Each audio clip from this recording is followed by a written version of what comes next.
Hi there, greetings and salutations, as we always say on the Corey Schultz program. My name is Jake Corey. Derek Schultz is not here. That's not necessarily bad all the time, but he will be shortly. We are here, if you are wondering, at the Indiana Convention Center, Lucas Oil Stadium specifically, for Media Day for the Horizon League for basketball, which will get underway. It is hard to believe, as we are here at the beginning of October, that we are just a month away from basketball, really a couple of months away from division play for the Horizon League.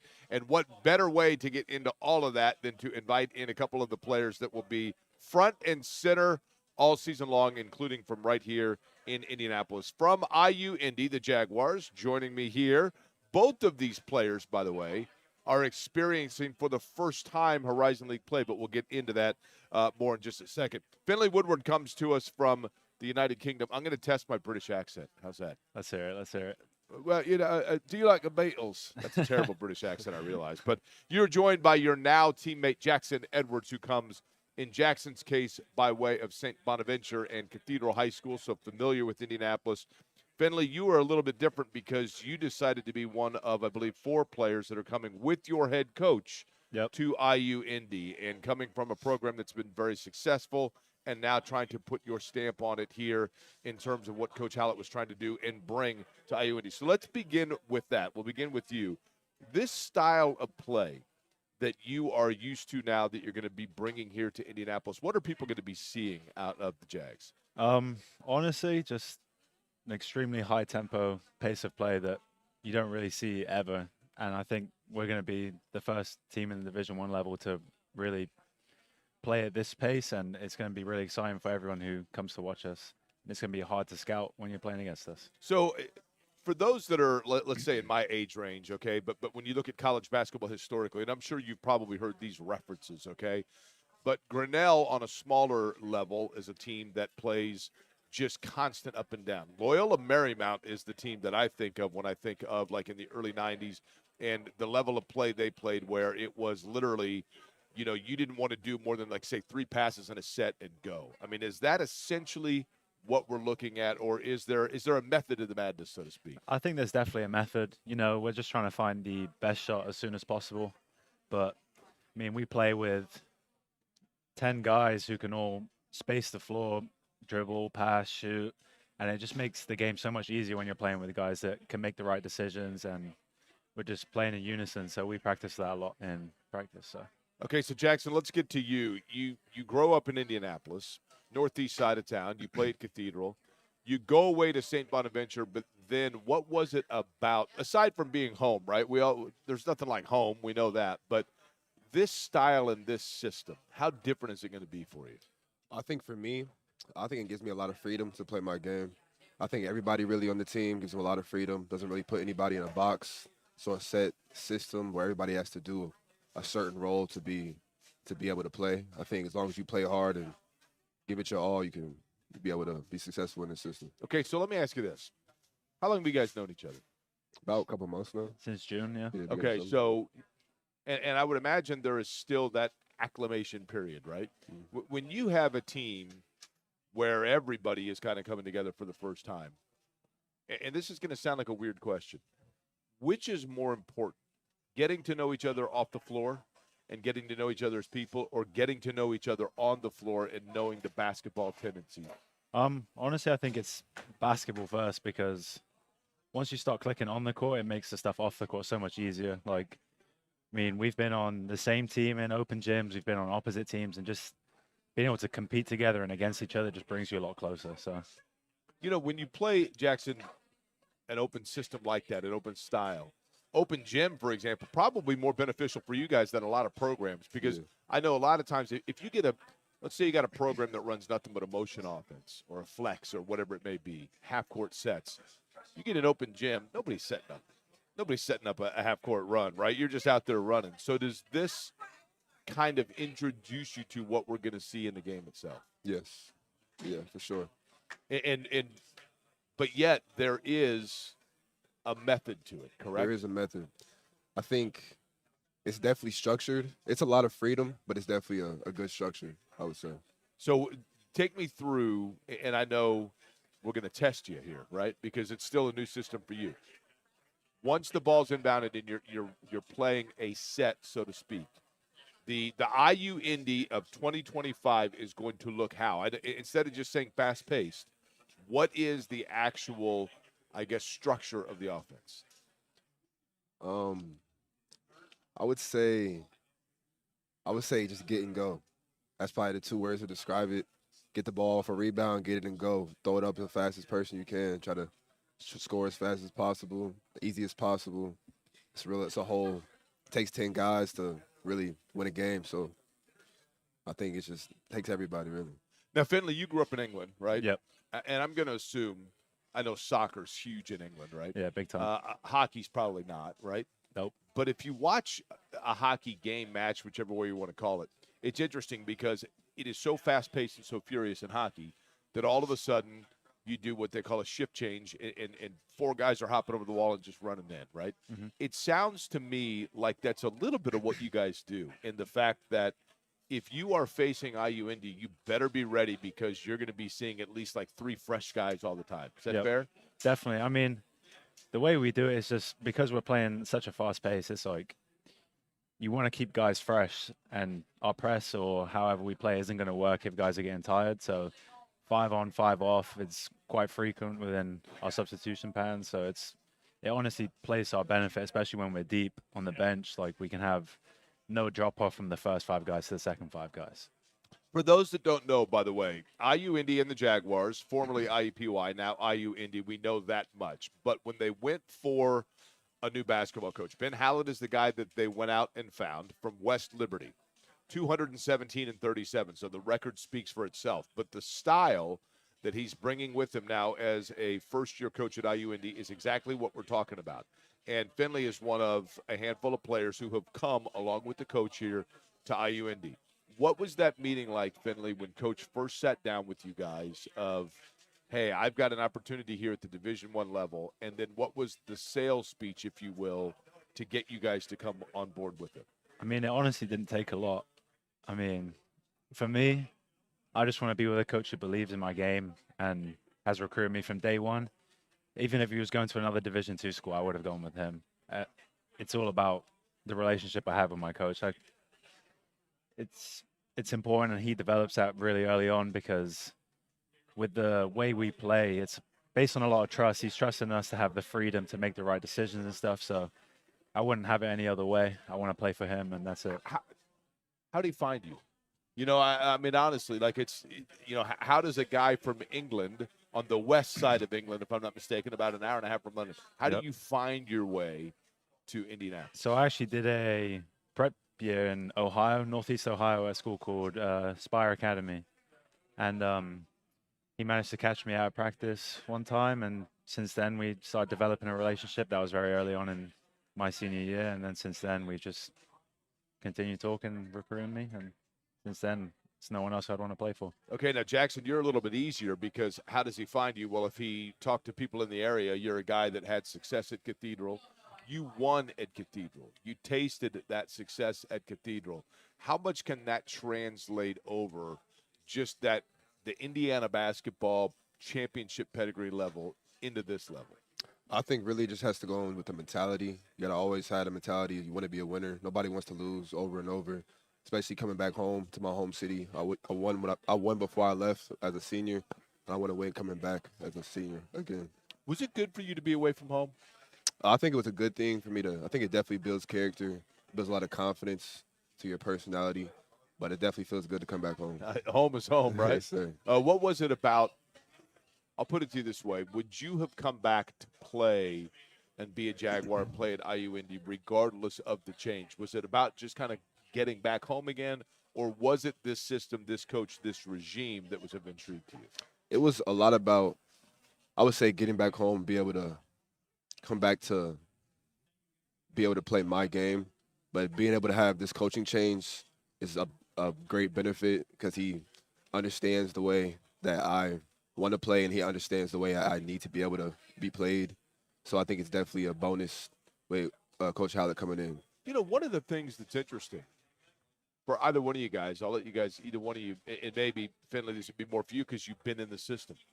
But hearing you guys talk about this style of play, hearing you talk about Coach Hallett and the Jaguars now in this system, it feels like and sounds like it's a system where you have to be selfless, where it's not about, there are a lot of programs where, one guy's your designated guy, right? That, he's your 25-point per game guy.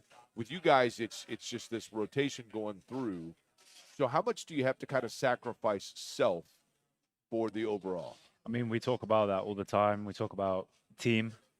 And, I mean, even my freshman year, he printed out shirts that just said team on the chest. And it's a lot about sacrificing individual accolades to win. It's all about winning. That's all we care about. And something we want to carry over to IU Indy. It's pretty cool, though, Jackson, right? Yeah. I mean, I think it has a lot to go with being able to trust your teammates, being able to trust your coaching staff, that they're putting you in the right positions to be able to win at the end of the day. what sort of things, Jackson, for people that saw you play high school basketball here in Central Indiana, at what age were you when you realized this was something you were going to be able to do beyond high school?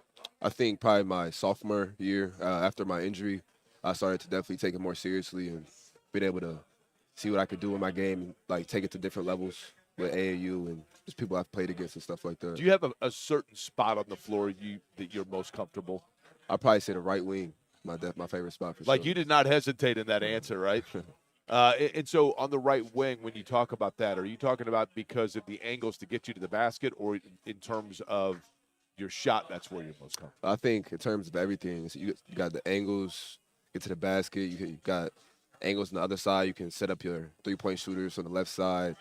You can make moves, shots on the backboard, ways to reverse the ball. It's a whole lot. Can talk about it for hours. Okay, Finley, here's the question for you. By the way, again, Finley Woodward, Jackson Edwards, IU Indy Jaguars, as we are here on the ISC Sports Network Media Day for the Horizon League. Everything getting underway later this month. Basketball gets underway, and then league play coming up in the beginning of December. But, Finley, if I were to have asked you what area on the floor Jackson is most comfortable, would you have known that yet? How much of this next couple of months is about learning where all of your teammates are in the best position? Yeah, so, I mean, I might have to disagree with him. I haven't seen anyone as good as him in transition. Like, he's one of the best athletes I've ever played with. He's so fast. He's athletic. So whenever we get out on the break, I just know he's going to do something good with the basketball. He's a great passer too. So I think that's why he's going to be so good in our system, is like he's athletic enough to get that rebound and just take it himself and make the right play. So. What about defense? We haven't talked about defense yet. Jackson, you lit up a little bit there. You enjoy playing defense. Is your guys' offense in transition predicated on your defense? How much of that factors in? I think it definitely does. I do enjoy playing defense. I think to be in our program, you have to be able to have you gotta have a love for defense for sure. It takes a little bit of crazy to be able to get all over the court, but I think our offense definitely it plays off of our defense for sure. Finley? I mean, I agree. Like, it all starts with our press. If we don't press how we're supposed to, it impacts the rest of our game. So Listen, I can see it already with you guys. When you're pressing somebody, okay, and you're playing that frantic pace, you enjoy, I can just tell, I'm going to guess, you enjoy seeing that look on the opponent's face when you realize now you've gotten into their will and where they're just saying to themselves, what in the world is going on here, 100%. right? I mean, it's just we play a lot and we're in really good shape. So it's like it's almost a reward for all the struggles of preseason to see other guys out of breath when we're pressing them. So you want to be playing against guys like me, right? That all of a sudden, like very early on, you can tell, right? Are not ready for it. Are you ready for it though, Jackson? I'm ready, yes sir. You know what style of plays have you like? It's St. Bonaventure. You were used to playing what? I think we tried to do a little bit of press here and there at St. Bonaventure, 1-3-1, stuff like that. But I think it was more definitely half-court game. At St. Bonaventure, tried to do a little transition. But at the end of it, I think it was definitely more half-court game. Do you offensively, when you get into it, like if all of a sudden you are facing let's say you face a defense that does kind of the same style of thing, and now all of a sudden, is there a danger in trying to out-tempo people? I think it really has to just tie into being a player game. You can't let another team speed you up at the end of the day. You got to be able to keep your same pace, keep it level-headed, be able to play a game. But at the end of the day, we want to speed you guys up. So it's really battle of the heads. I mean, they happened twice in the NCAA tournament last season. with our run, and we played against other teams that press just exactly like us, and that's why we practice it every day. Then We it's know. a matter of precision, right? Yep. We practice it every day, so we're ready to play against it, and probably going to play harder than you're doing it too. So Finley, I want to know this since you grew up in England. Okay, Finley Woodward grows up in England, comes over, plays at West Liberty, and then now transfers along with your coach to IU Indy. You have been in Indianapolis now for how long? since June. Okay, so since June you've been in Indy. Mhm. I want to know what has so far been your favorite thing about Indianapolis, or is it all ball? I mean, I haven't really had much time to explore yet, but I love trying new food. So there's variety and also the sports culture here. I mean, when we first moved in was when the Pacers were making their finals run. So you're a Pacer fan now, right? I am now, yeah. So it was really cool to just come to a city that has big sports culture. They love basketball and stuff like that. So we were able to go downtown and see all the crowds after they win against in Game 6 against the Thunder and stuff. It was really cool. And I know that obviously, basketball is something that you want to do for as long as you can. Mm-hmm. But in terms of, one of the great things about IU Indy is just the overall academics of it, right? Your major or what you would like to do beyond basketball would be what? So once I stop playing basketball, I'd like to go into law school. So just been studying up for the LSAT and stuff recently. So That's impressive. They got a pretty good law school right here also, right? yep. That you can facilitate right towards. Jackson, for yourself, I mean, obviously to be back home now, one of the things sometimes it's a challenge for players when you're back home is, everything that goes in with, I'm not going to say distractions, but, you got a lot of family or friends that want to come to the games, want to be around, and all of a sudden you feel like you got obligations beyond that. Is that going to be a challenge at all? No, not at all. I feel like my whole life I've always kind of been a homebody per se, I guess. You can't really to get me out the house. It's got to be either somebody I'm really like a good relationship with, or it's got to be a good time. But I like to stay in the house, be able to just stay by myself a lot, or close friends, close family. You're in charge of taking Finley around and showing him around, showing him all the restaurants, right? Yeah. Yep. You are the official host of the team. And by the way, Finley, and I appreciate this, I appreciate that you appreciated that I went towards your home area of Manchester, Ohio to go see Oasis for 2 shows, which was absolutely awesome. One thing I didn't know, let me ask you this. You go to soccer matches or concerts, either one over in England? I love going to football matches and stuff, but I've only really been to 1 or 2 in my life. Okay, here's what I didn't. This was new to me. Now, Jackson, check this out. So I go to this big concert in England. Okay, Manchester's how far from where you grew up? An hour? Probably from where I grew up, probably 2, maybe 3. Okay, so Heaton Park. So it's in this huge park, this big concert, right? And the music starts, and I'm fired up like everybody else. And it's this soccer culture because you have all these people like they're at a soccer match. And then they all start throwing cups in the air, okay? And everybody's wearing bucket hats, Jackson. And I'm like, well, what's with the bucket hats and why is everybody throwing cups? I mean, if you're enjoying your favorite beverage, why would you throw it in the air? And everybody's like, no. No, that's not what they're throwing in the air. The cups are used for after you're done with your favorite beverage. And then once your favorite song comes on, then you throw the cups up in celebration, and there are cups flying everywhere, and that was a little bit disgusting. Now, Finley, you are aware or not aware of this British custom? I mean, I've seen it a lot of football matches, so Okay. So this was not unique to the concert. nah, Okay. definitely not. Sit in the back is what we're getting at, right? Yeah. Okay. But you've never thrown a cup, right? Nah, never. Okay, good. Well, here's the deal. IU Indy, fast pace, right? Lots of scoring. But at the same time, that's not to say neglecting defense, because you guys are, it's kind of like they used to say with Nolan Richardson's Arkansas team, 40 minutes of hell. It's going to be 40 minutes of sheer terror when you're taking on the IU Indy Jags, right? Yes, sir. All right, well, guys, we wish you the best of luck. Thank you. And we look forward to seeing it this year. Again, IU Indy trying to build off of a year ago in the Horizon League. They made the coaching change, and now chasing Robert Morris, who is the defending winner in this league. We'll get into all of it. Derek Schultz will join me as well.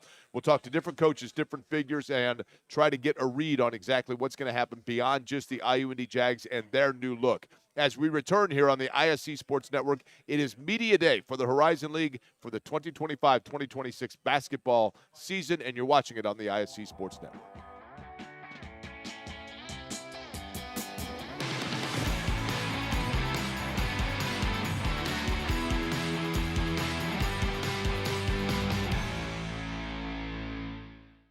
At Bailey and Wood, we pride ourselves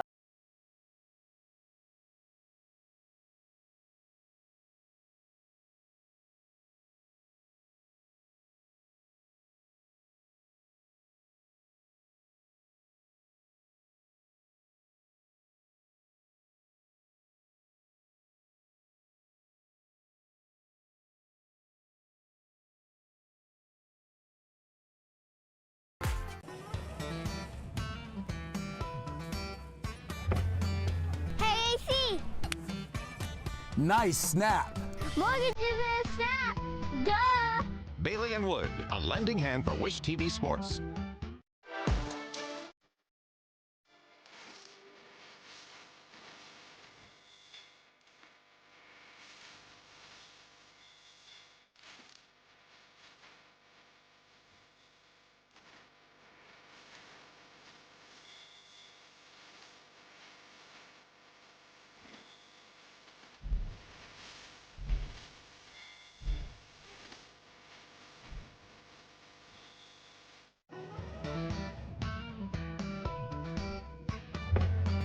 Hey, AC. Nice snap. Mortgages and snap. Duh. Bailey and Wood, a lending hand for Wish TV Sports. Welcome back, Horizon League Men's and Women's Basketball Media Day here on Query and You Schultz. just airdrop yourself in and then just take it over? All is well. I am back to save the day. But, Derek, I think it's worth me saying, welcome back. I'm Jake Query, the guy that you were just watching, and now all of a sudden we have a new face and a new character on the program. No, I think this is completely normal. I think it's completely normal for me to just airdrop in. People know I have all kinds of different assorted responsibilities, and I have to be somewhere. I got to shake hands. I got to kiss babies. I got to sign some stuff. I got to take pictures and all that stuff. And then I just show up, but I'm always here. That's the point. I always come. But at the same time, they're wondering where you came from. You're just here. I didn't. Trust me. I didn't mention that you might be here. Well, you must have. I mean, people understood that there was a real void on the show. I know you had some of the new IU Indy Jaguars players, and you had other people probably fill some of the time while I was gone, fill some of the void. But when people tune into Query and Schultz, they expect to see Query and Schultz. No. This is something that you've always struggled with, the and part. I think that you've always treated it as the Jake Query show. Yeah. And here's my little buddy over here on the That's right. side. And that's not what it is, man. Like, I am an established, respected media figure. Now, yeah. It's taken a while, but maybe now. Yeah. Well, yeah, I mean, 2011 was a long time and 20 pounds ago. So you might be right about some 20 of that, pounds which way? But I mean, I was still drinking but I was lifting a lot. I was lifting like 4 times a week. So I was. Okay. I have burned most of the photographic evidence of me from like 2005 to. There's one picture that our friend 11-ish. Kathy reposts a lot of all three of us with Kathy in it. Kathy looks great. She looks the same. You and I are both like. Oh yeah. I mean, I'm 40 pounds. I mean, you heavier. kind of straight up said to me, you were like, "Hey, like, don't put anything on there without me approving." Right. But how cool is this? We're at It's Lucas great. Oil Stadium, the home of the Final Four. I'll coming up tell you, this spring. Derek. It's incredible. What's really cool to me is I'm super excited about this. And I know that, look, the best analogy I can give, and I mean this is no disrespect to IU Indy itself or to the Horizon League or to the basketball players for the Jaguars that we just talked to, Finley, Jackson, the rest of them. But if you were to go and look at the blueprint here, let's go to Indiana football and what happened with Curt Cignetti. Curt Cignetti is a football coach that came to Bloomington and brought with him a pedigree of success at James Madison. And when he came to Bloomington, he brought with him this group of players that transferred from JMU into Bloomington. And Ben Hallett now coming from West Liberty, a smaller school. We're not familiar with it, right? But his record is unbelievable. In 217 wins, coming over and playing a brand of basketball that when you look at it has the ability to kind of catch people on their ear. And Derek, he's bringing with him 4 players that played for him at West Liberty. He's bringing with him to the Jungle a style that is different than what most in the league have seen. And so as a result of that, there is this intrigue and this excitement of watching this fast pace where I think people are going to say to themselves, holy cow, and it is entirely possible that we're going to see a shock to the system for the league, if you will, happening right here in Indy. Yeah, I just think that for all of the time that we spent on the negatives and the doom and gloom, like, oh, NIL and, oh, conference realignment and all the sort of collective whining. And don't get me wrong, I'm not saying that I don't do that. I mean, I'm part of that too. We're not talking about the positives that have come from this new landscape. Just like anything else, change breeds both good and bad things. And there are certainly some good things that have risen from the ashes of what we used to know college sports was compared to what it is now and what we are projecting it. I mean, it's still changing. We don't know what it's going to look like in 2030 and in 2035. But I still think that at the end of the day, as much as it may cause some people indigestion, for lack of a better term, player freedom and player movement is a positive thing. Right. Players being compensated for their time here is a good thing for what they bring to these athletic programs, and the visibility that they bring to these universities at the end of the day is a good thing. Does there need to be oversight? Does there need to be, guidance? Do we need to all be operating for some of the same framework? Of course, right? Of course we need all of those things. But at the end of the day, to me, those things are positive. And, the Horizon League sometimes loses players, right? Remember Greg Campy and his team at Oakland last year, and suddenly it was an exodus. And we talked to Coach Campy at this exact event 1 year ago, and he said, look, I'm thrilled for those guys. They wanted to take the next step, and they did great for us. They got us an NCAA tournament win, and they got us on the brink of the second weekend of the NCAA tournament. Thanks for the memories, and you move on and you go on to the next thing. And there are also incoming players. I mean, we're going to talk to a lot of these coaches about transfers that are coming from the Division II level or from lower Division I. Jackson, who we just talked to, right? Exactly. Well, both of them. As well. That now have the opportunity to play at the highest level of mid-major basketball. Like, if you're not going to play Power 4 basketball, there's nowhere else that you would rather be than the Horizon League. This is a men's and women's. This is a great league. There's a reason why their automatic bids are 11 or 12 seeds and not 16s. Right. It's because there's a lot of respect for this league. Well, the other thing as well, Derek, and there's a lot that goes into this. I mean, there are a lot of layers to this onion, okay? The Horizon League, which is based right here in Indianapolis, for those of you that are watching in the state of Indiana, the Horizon League, whose offices are right off of Monument Circle in downtown Indianapolis, they have, as the winds of change have swept through the NCAA, what you're seeing is a league that is well aware of that and is staying ahead of that channel and that current. And the Horizon League really, Derek, for the non-Power 4, Power 5, whichever way we want to look at it, conferences, has been the forefront with Julie Relash, their commissioner, to be able to basically band together with the other leagues and say, okay, as the NCAA navigates the changes of NIL and everything that goes in with it, we want to make sure that we have a seat at the table. That all of these decisions and all of the voices are not just the ACC, the Big Ten, the SEC.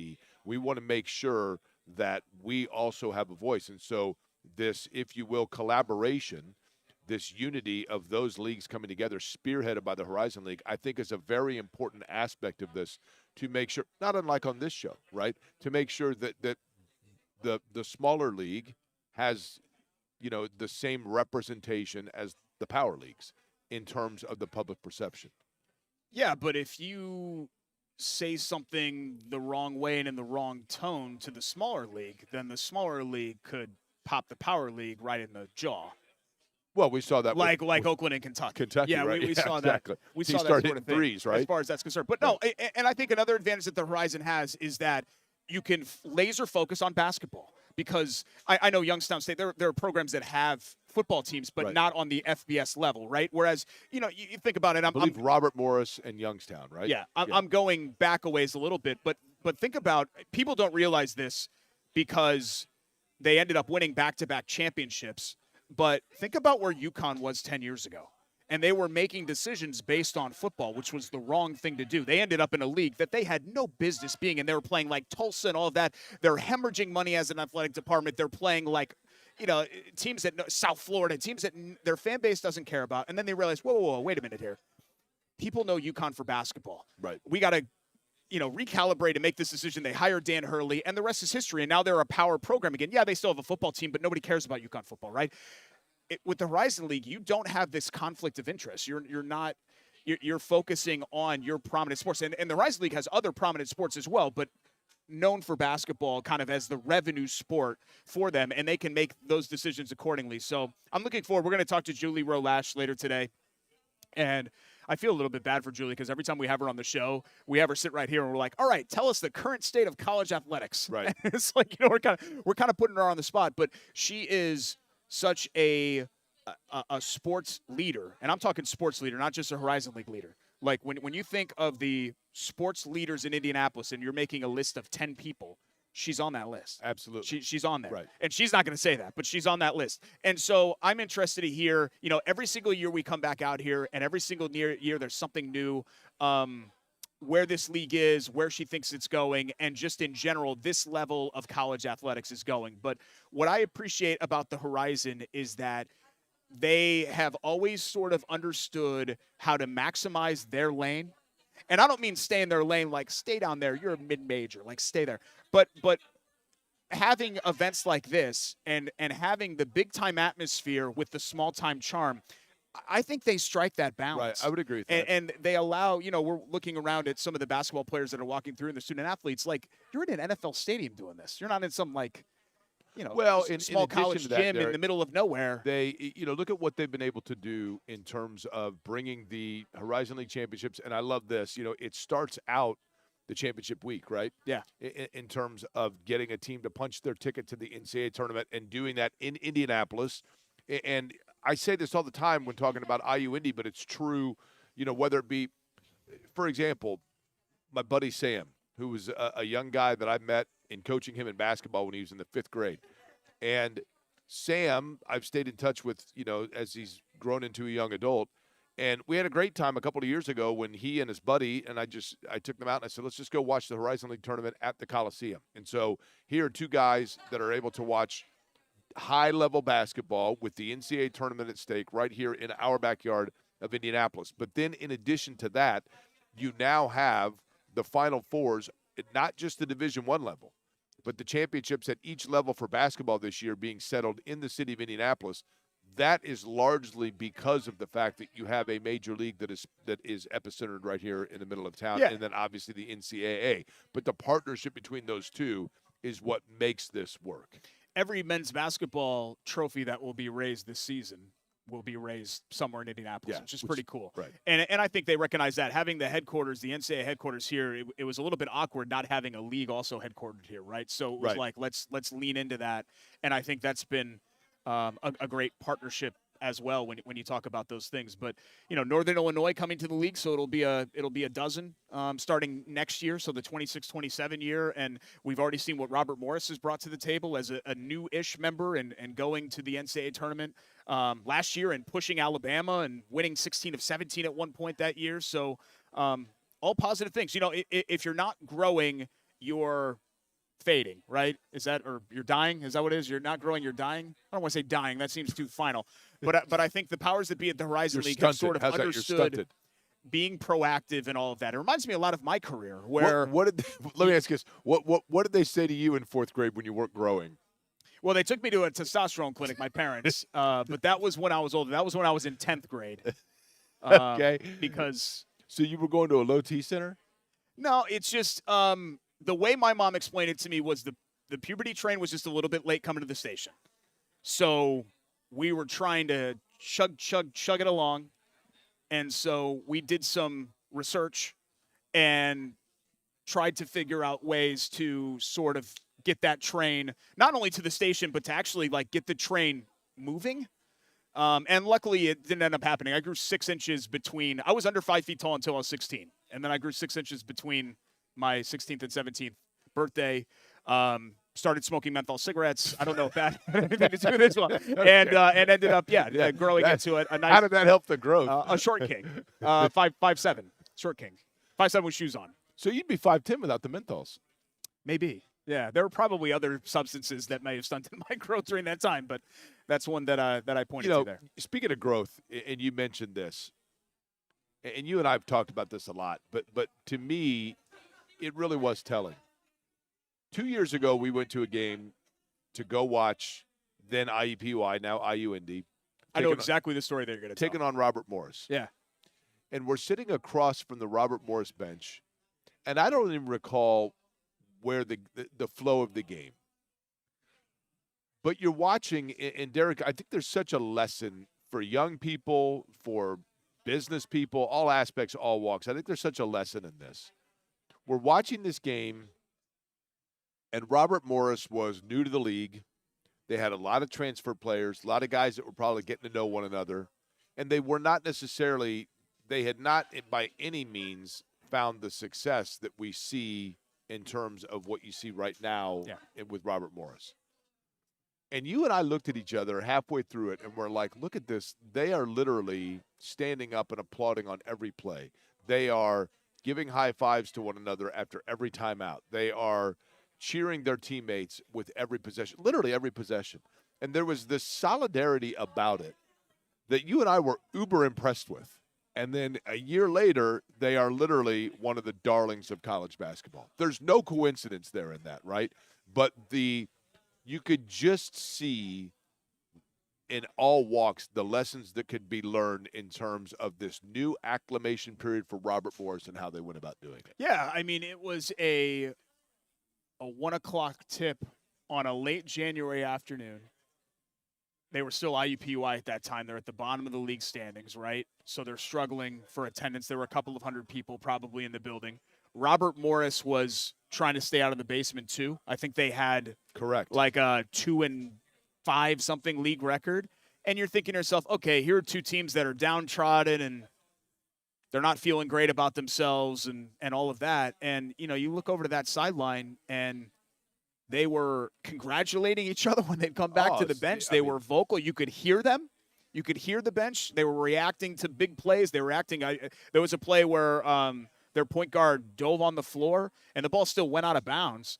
But, like, they roared from the bench. And you're just like, man, like, this Andrew Toole and this program, they have something here. And, you know, and they ended up finishing 9th in the league that year, I think, or 8th or 9th. And then they come back the next year and win the league outright, not only the regular season, but win the league tournament as well and go 16-1 over the final couple of weeks of the season, then push Alabama in a first-round game. I mean, it was but it wasn't surprising, right? A year later, it wasn't surprising to see it all come together. No, and it kind of sounds cheeseball, right? Like, well, he's got a great program, and his kids look you in the eye, and they shake your hand, and they're old school and stuff like that. But there is something to that, Jake. There is something to having that expectation and everything. Everybody is swimming in the right direction. It's easy to say that, and a lot of times at media day, you know, we get coaches that say, "Hey, we're excited, and everybody's in the best shape of their life, and we're all on the same page." And then you see them roll the ball out there, and you're like, "You're not on the same page at all. What are you talking about? This is 5 individual guys, and they're all kind of out for them. They're trying to get theirs, trying to look at their next NIL deal." And you never had to worry about that with Robert Morris.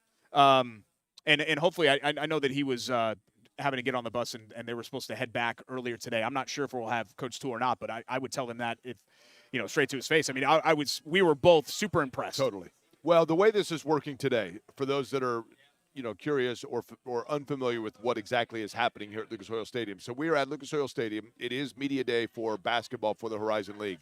And they have taken the league and basically divvied it into 2 different groups, of which are going around to do all of the obligations for media, but also, you know, from a social media standpoint and player content standpoint, just doing what is necessary to let the individual markets as well as the region and the country know what's going to be taking place to preview this year's Horizon League tournament for both men's and women's. And so they have the groups that are all here, and Robert Morris, I believe, was in group number 1, meaning that eventually they'll be heading back to Pittsburgh just when the other schools, I've seen Milwaukee already coming through, Youngstown State is here.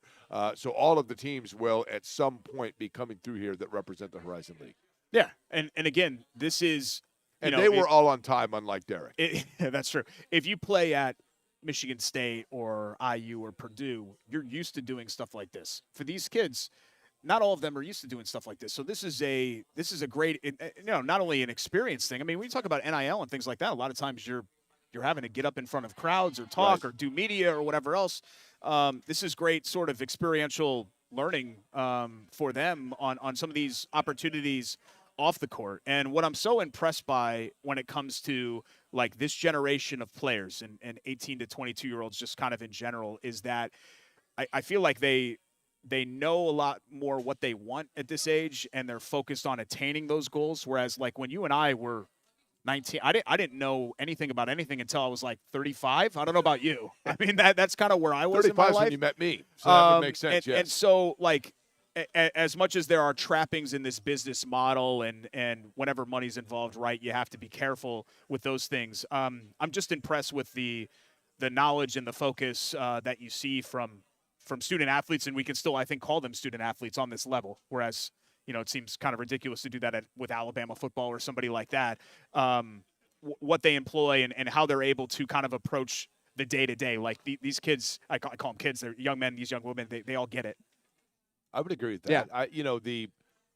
It's interesting when you mentioned the student athlete, and talking to Finley and having him say, one of the things, obviously he's transferring to IU Indy because of the fact that his coach is transferring, but then he says, yeah, I'd like to go to law school. Yeah. Well, you're on the right path here, right, in the fact that you are going to a university that has one right here basically on the same campus, right? And that would be true of a lot of the schools within the horizon I get. But, yes, Derek, you are correct in the fact that we lose sight of the fact that there are still athletes. That's not to say all of them within the Horizon League for that matter, but there are still athletes that are taking advantage of the athletic lessons and, in addition to that, the conduit of athletics to put them in position, academically speaking, for who and where they want to be. Yeah, and they're thinking about those things earlier and earlier, because a lot of the players on this level, even though some have gone on to NBA careers and some have gone on to lucrative careers overseas, a vast majority of them obviously are going to look for the next steps in their professional life that have to do outside of basketball. I'm not trying to sound like an NCAA commercial here, but that's what they have to focus on and start thinking about. So attaining those skills early is a good way to do that, so you're not just jumping into it like you and I were. I mean, you didn't even finish your degree originally. I mean, you eventually did, right? Like 30 years later. But well, you know what? My journey. Congratulations, by the way. My journey, Derek, was similar to go back to what you were saying in the beginning. I think that in today's NIL and transfer era, we roll our eyes at players that are transferring because we just assume that they're transferring because of, this kid's not getting enough playing time, so he's seeking another school. He's at his third school in 4 years. Or a bigger check or whatever, right? Correct. Yeah. And so the reality is this. I was just a guy, right? Not an athlete, just a student. And for me to begin at the University of Kansas, get homesick, come back, go to IUPUI to kind of get my footing underneath me again, then transfer to Bloomington. So now all of a sudden I'm at technically 3 schools in, 4 semesters or whatever it may be. No one thought twice of that at that time because it was just that's what I needed to do from a maturation and an academic standpoint. And for student athletes, the same should be seen the same way. We roll our eyes because we assume that there's some big business paycheck attached to it, but it may just be about finding the right situation for one in terms of their mental approach and maturation. And in your case, you started to mature around 35. In my case, it was probably around then, truth be told. You know what I mean? I'd say more like 45. I feel like the San Antonio trip was a bit of a turning point for you for multiple reasons that we're not going to get into on the air. But it was not. We did talk some things out, and you got mad at me because you wanted me to suggest a restaurant, and I wanted pizza. I said in San Antonio, Texas. I said, Tex-Mex, like there's all these cultures. We went to that big place. I want pizza. And I said, buddy, I'm worried about you. I'm worried about you losing your way and being tempted. I'm worried about temptations that you're dealing with, and we won't get into what those are. And you snapped out of it, and look at you. You've made a great career for yourself, and you got your degree and everything. And I like to think that I was part of the impetus for beginning all those things. Not at all. But you mentioned it, Jake, real quick, just to kind of piggyback on what you said in all seriousness. It kind of goes back to, if I was a computer science major and I happened to play acoustic guitar and, was in a band or whatever, I could go to Bluebird in Bloomington or, I don't know, Neon Cactus in West Lafayette and play and get paid $100 to play for 90 minutes. So that's always the comparison I use. Why not let these kids, we focus on the quarterback, Arch Manning or something like that, and those checks. That's like 1 infinitesimal % of student athletes of what they're making. So to give these guys a little walk around money and gals a little walk around money and allow them to establish these business practices and manage money and all these things, I think ultimately it's a good thing. I know that change is hard for a lot of people, but it's better than the old system. Right, I would agree with where that. a lot of that stuff was happening under the table anyway. Well, Yeah, especially of course, at the right? major universities. Of course. Yeah. At the major We come back on the universities. show, though. Plenty more to get to from Horizon League Men's and Women's Basketball Media Day from Lucas Oil Stadium. This is excited to be here. I mean, I It was is walking cool. up. I It's was- very I was cool. Look, geeked up, man. I even brought my T-shirt. I was geeked up and ready to I go. brought my T-shirt. We'll talk more hoops and an exciting time as well in Indiana sports. And we'll talk about some of that, too. It's Corey and Schultz, special edition from Lucas Oil Stadium, and it continues next here on the ISC Sports Network.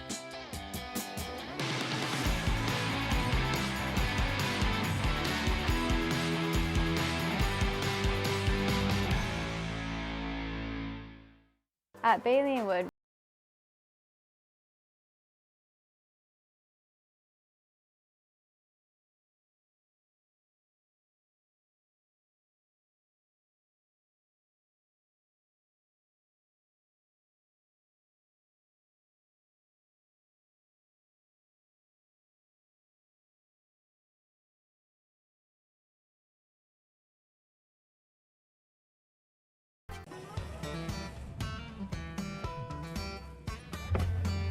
Hey, AC.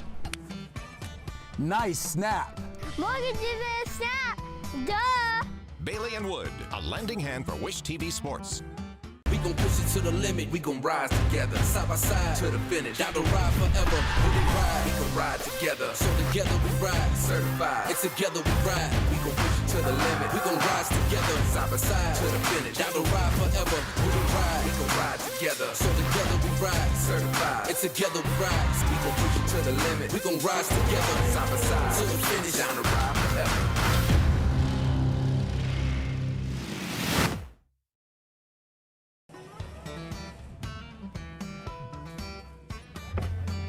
Hey, AC.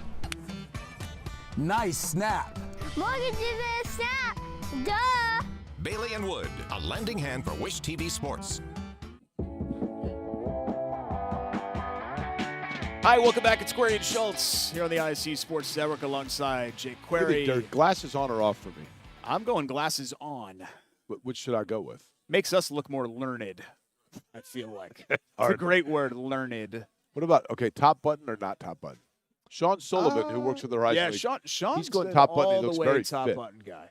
This is a What do you good think? shirt for me because I could do two buttons and you're getting a little bit of a peak, but you're not getting the full. You're not getting the full peak. So I think I like top button all the way for you. Do you? Yeah, I think I do. Okay, with Yeah. the glasses or without? Yeah, let's keep the glasses.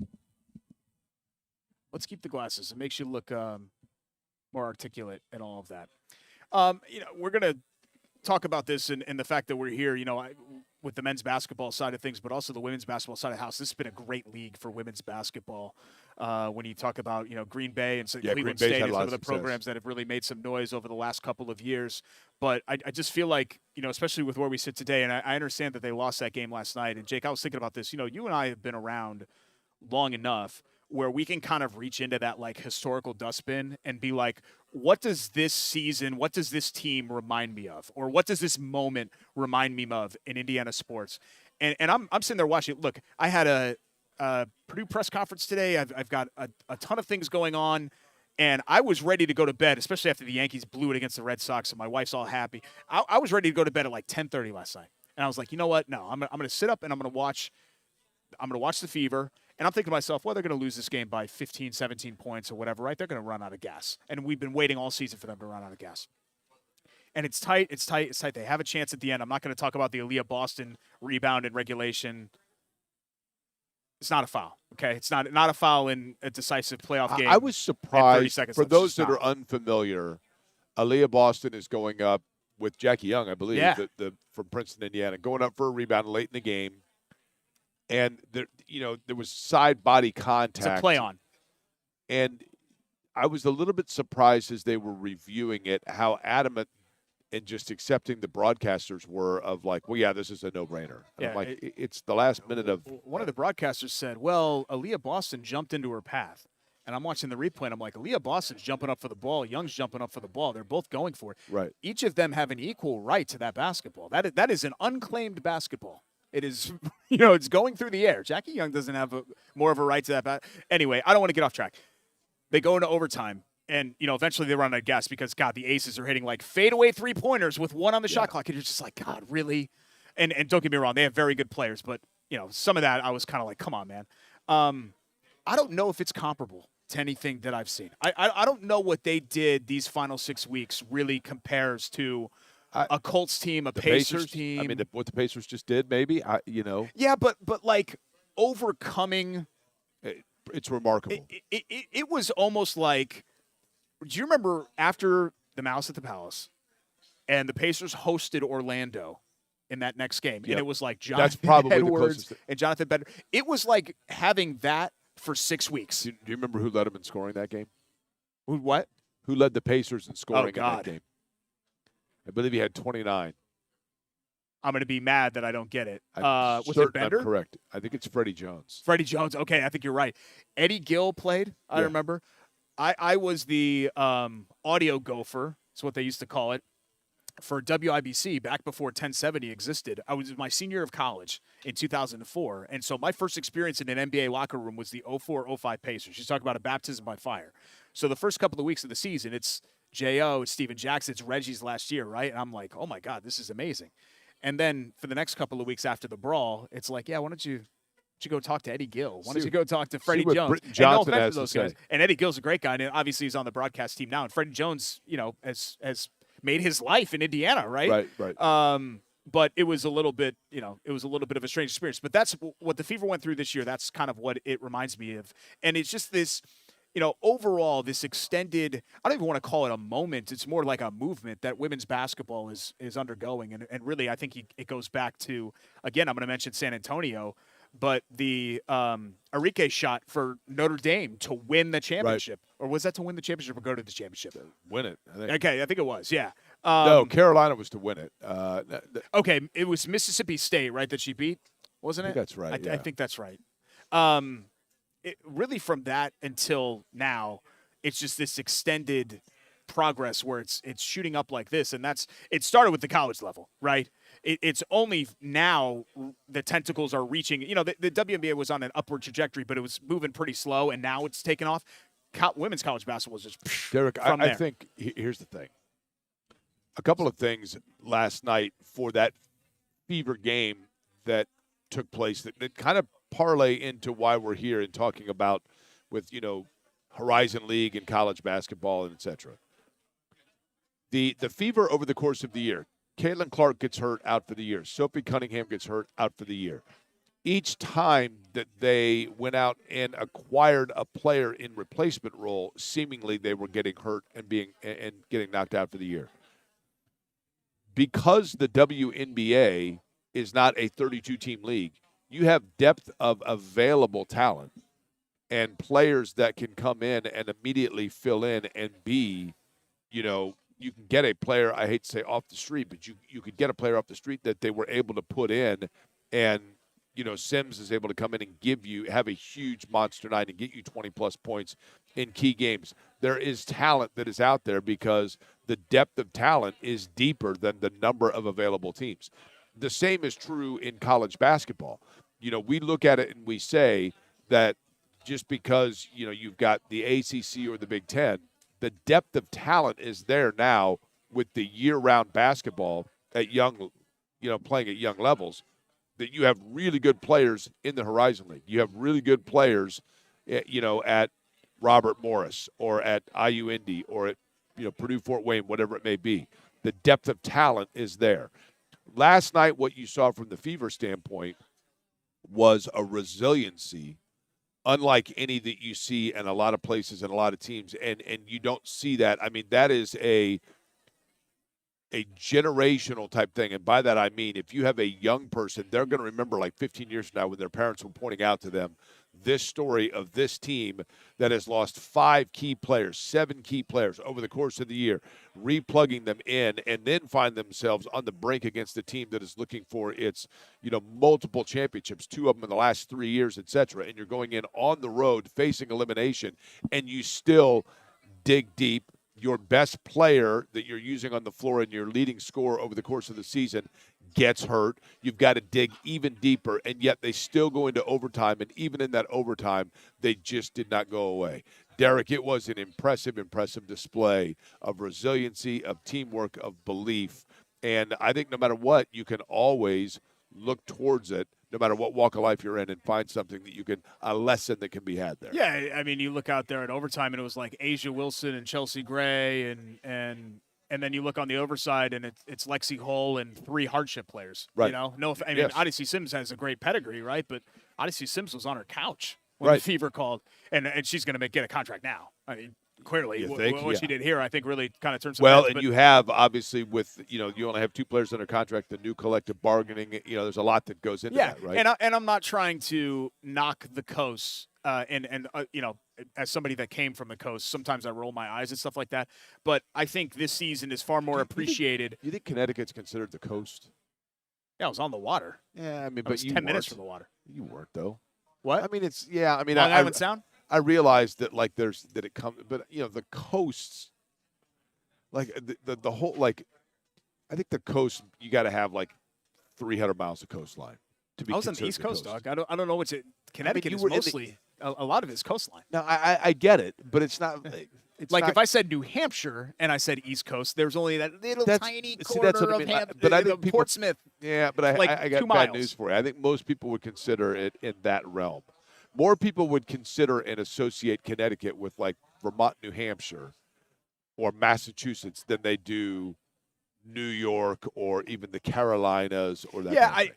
I think it gets lumped in with New England, right? Right, Like people exactly. have asked me, "Oh, you a Sox fan?" And I'm like, "No, hell no, I'm not a Sox fan. I grew up basically in New York or New York Still suburb. time. That's how I felt. If you But want to no, see baseball past the next week, I do think that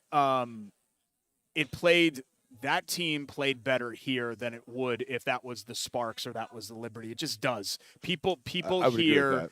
love the underdog story, love the adversity story, and not that New Yorkers don't have a little bit of a chip, or I don't think people in LA have a chip, but New Yorkers, some of them do, at least the hardcore New Yorkers.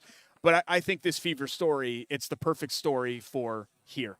And it's the perfect story to align with what we just saw their male counterparts and the Pacers do Right. as well. I mean, pound for pound, Jake, am I right in saying this? I mean, the Fever have, a 25-year history now.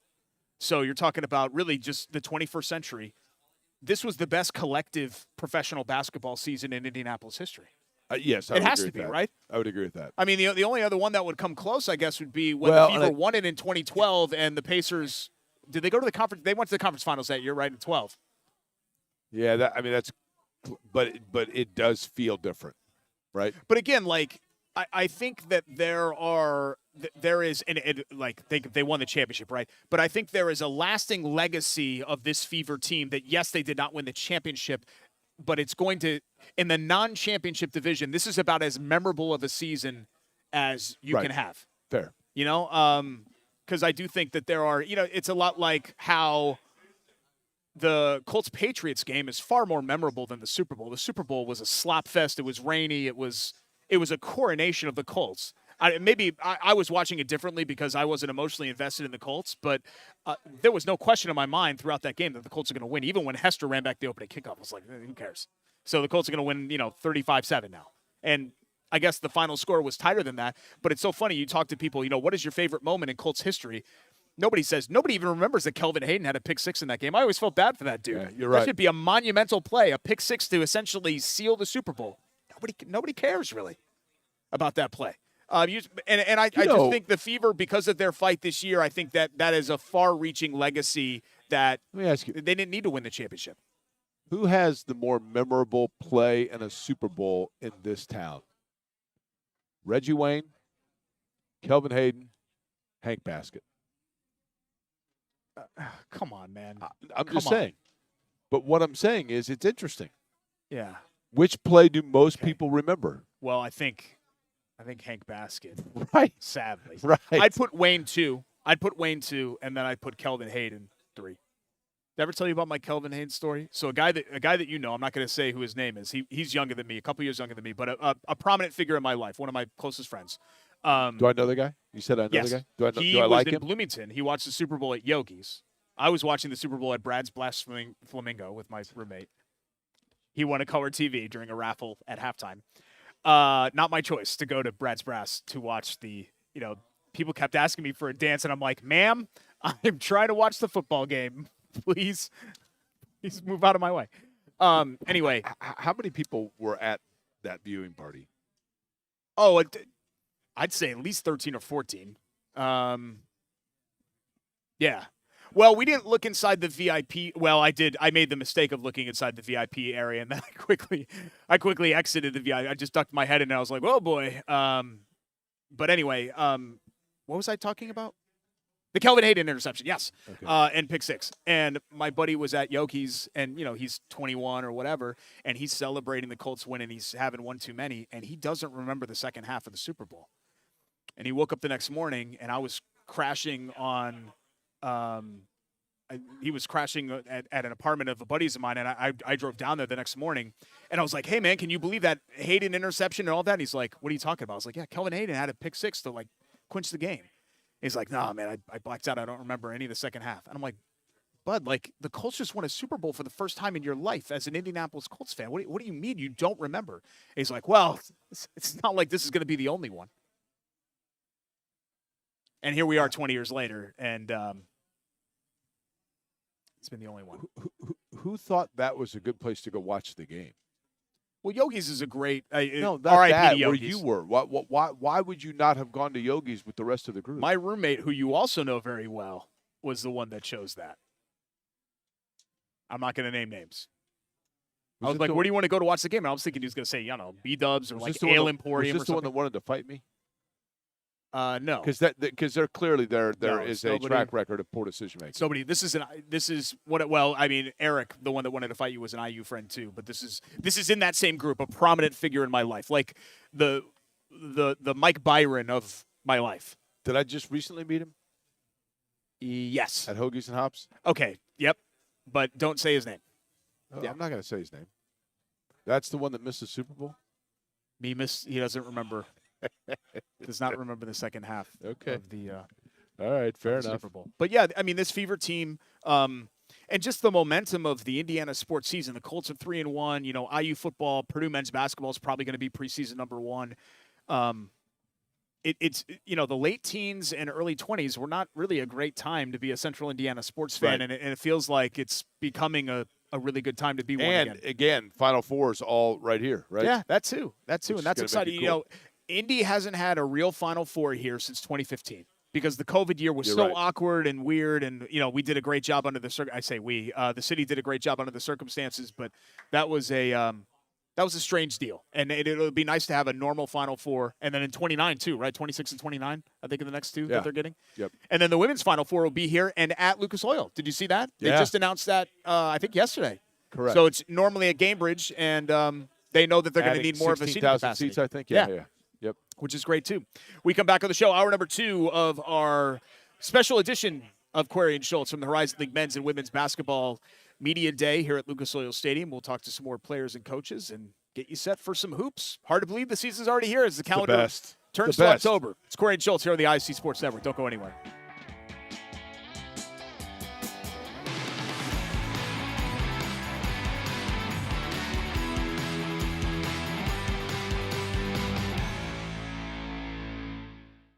At Bailey and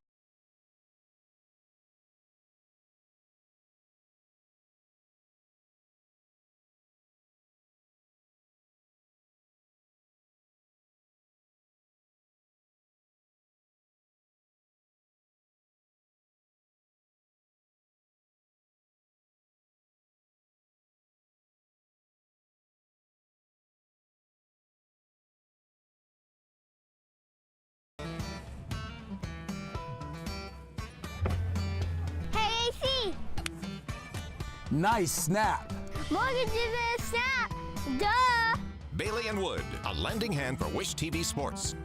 We gon' push it to the limit, we gon' rise together, side by side to the finish. Down the ride forever, when we ride, we gon' ride together. So together we ride, certified. It's together we ride, we gon' push it to the limit. We gon' rise together, side by side to the finish. Down the ride forever, when we ride, we gon' ride together. So together we ride, certified. It's together we ride, we gon' push it to the limit. We gon' rise together, side by side to the finish. Down the ride forever.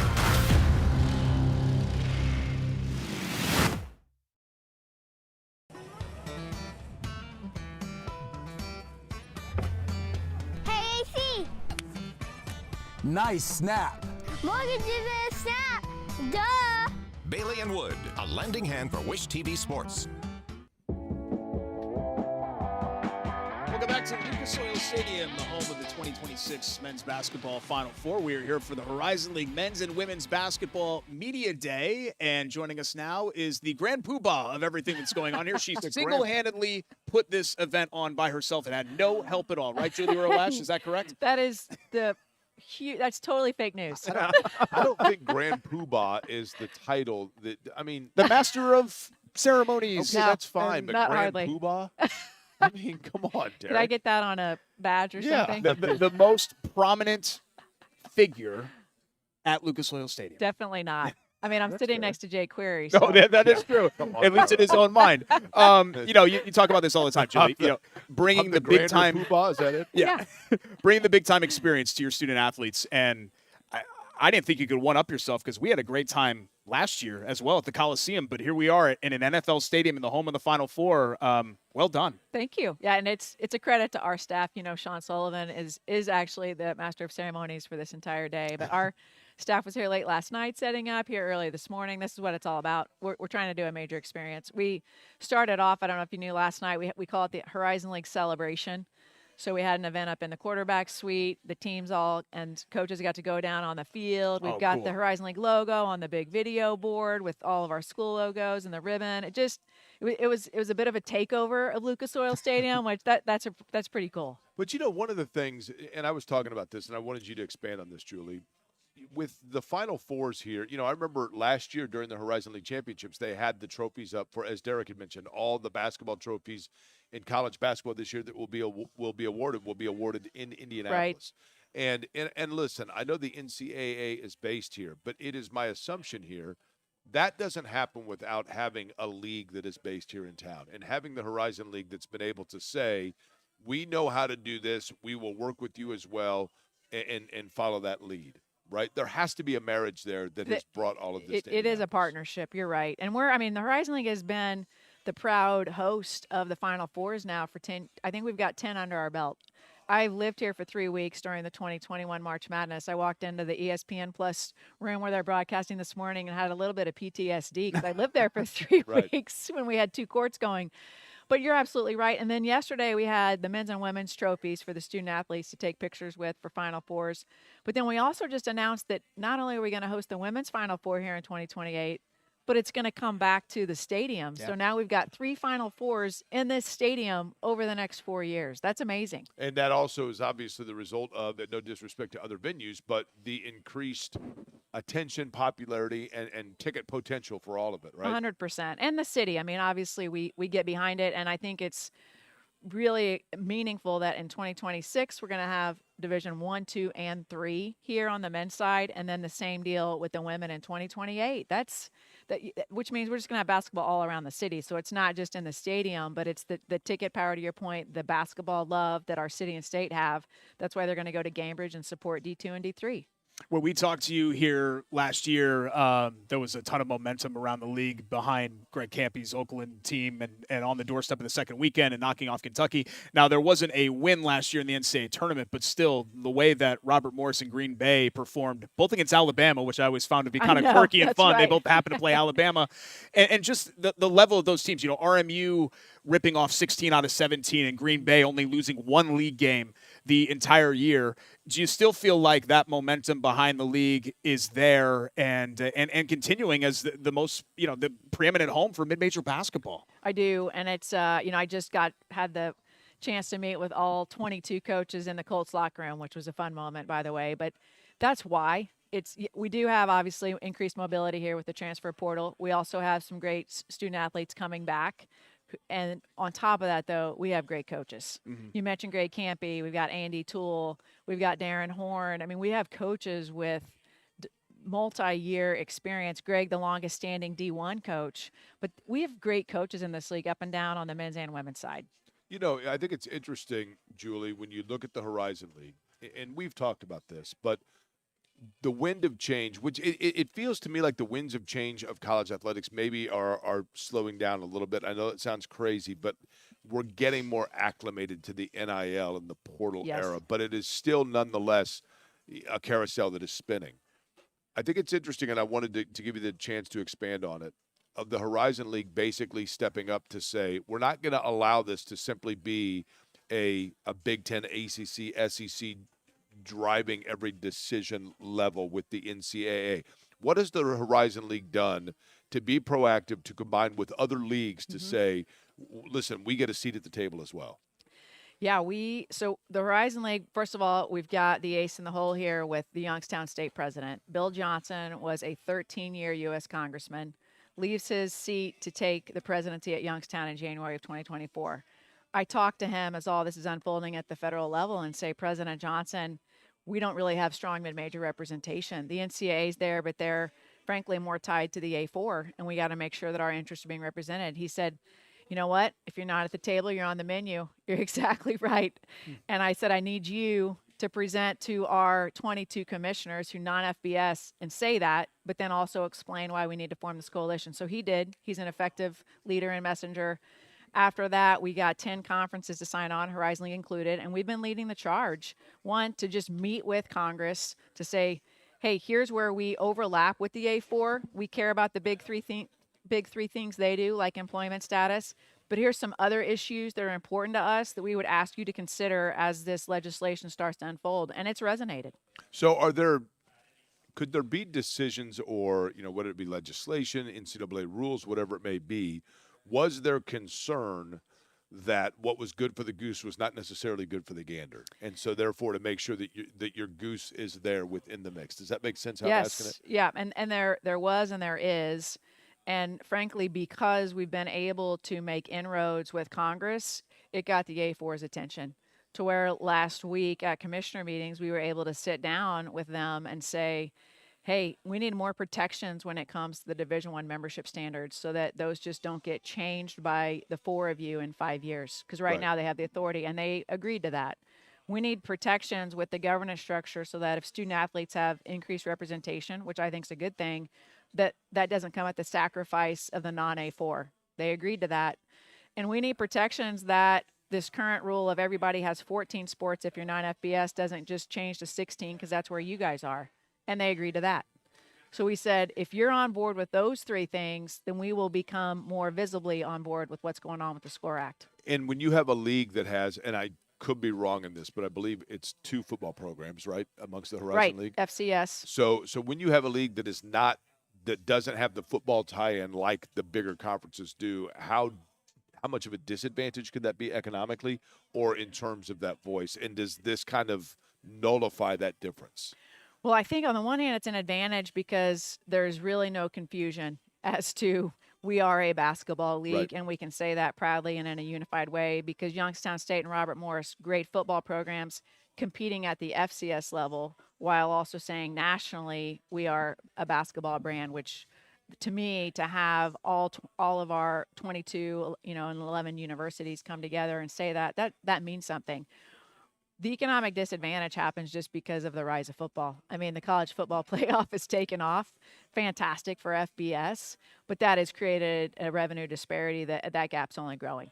When you mention, if you're not at the table, you're on the menu. Another thing, the old saying, "You're not growing, you're dying." I understand that you're not going to add teams every single year, but you're going to have Northern Illinois come into your league, and that makes it a nice even dozen, which I'm assuming helps with scheduling and all of those things. But I understand it's not just about adding teams, but how important is it, Julie, to be proactive about looking for ways to continue to improve your league instead of just becoming complacent and being like, hey, things are pretty good as they are. Let's just kind of sit by and see how this plays out. You're not in a position to let things play out. Am I right? No, I say the membership strategy is always twofold. I'm always trying to retain. So there's a recruitment retention strategy. And then I'm definitely always out talking to potential candidates. It doesn't mean that we're in a growth mindset necessarily because 12 is a good number for our league. But you know what? When we were 9 and then we grew to 10, then we grew to 11, then we grew to 12, we went back to 11. Frankly, we're a stronger 11 member league than we were before. So in order to go to 12, it wasn't just a math issue. It's got to be the right member at the right time. And NIU, a fit issue, right? It totally is. And our presidents care a lot about academic profile, and NIU is a high-level R2 institution, which they care about. We also look at market. They're bringing the Chicago market back to the league, which is great. and they want to invest in basketball. They've got the great facility. Their AD and president made a compelling case to our collective presidents and ADs. I obviously visited campus a lot to make sure that I agreed with the alignment, and we're excited about it. It brings new energy. So there is or is not, and I guess you always have to be prepared, right? But is there an active pursuit of other schools within the league, or is it more so, gosh, we've got to have something ready in case something else were to defect away from the league? It's probably more of the latter, just because attrition happens. Right. So you've got to make sure that you're constantly canvassing. If that happens, then what's our strategy? But also, I mean, there are certain schools that if they knocked on our door and wanted to be a 13th member, I would absolutely entertain that. Which one? I'll tell you off record. Okay, fair enough. Fair enough. I'd like to know this. Derek, when you look at the mascots in this league, which one are you?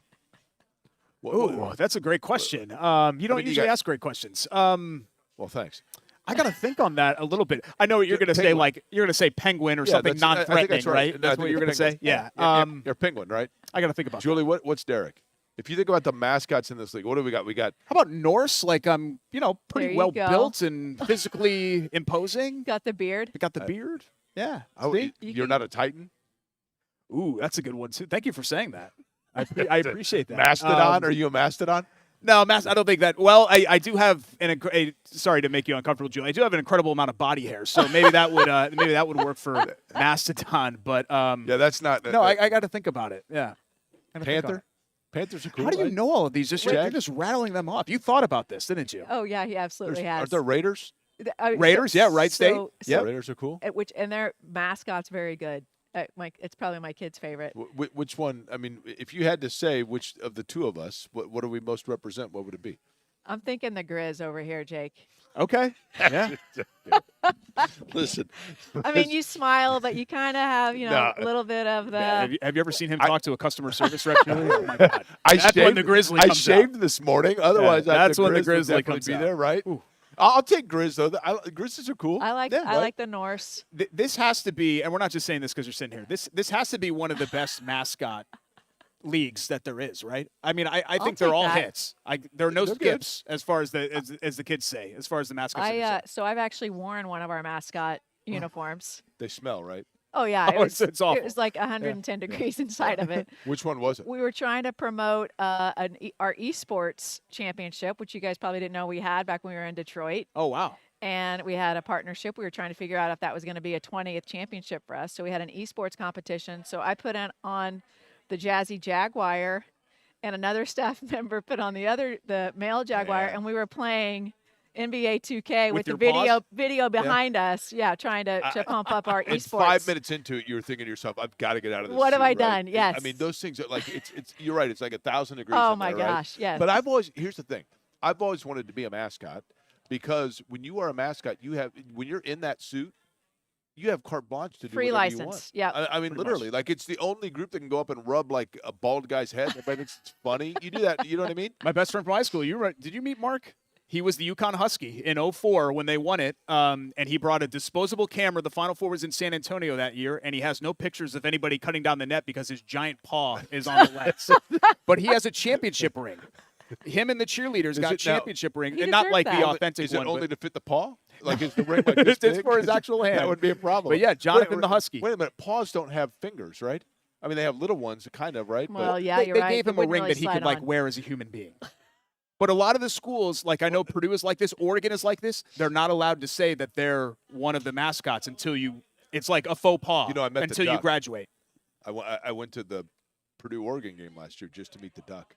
I stalked the duck. I almost got kicked out because I was trying to get on the field to meet the duck, and then I had to call him over. It's almost creepy. He did the "Don't you know who I am, Julie?" And you've been there at events with him. You know how Jake is. Photos when it and comes everything. to that. I got a photo with the duck. It's awesome. I want to leave you with this, Julie, and I feel bad because we always put you on the spot here. But I know I was joking around about Grand Poobah and you're the only person here. I really do mean this when I say this. You are one of the most prominent sports leaders in this entire city. If you're making a list, I know that you're not going to say that, but it's 100% fact. So we always ask you, kind of the state of college athletics and where we sit today, and the health of everything. Kind of folding in the Horizon League aspect of it as well. But you sit at the table, you are in all of these discussions. How do you think we are entering this 25-26 season here?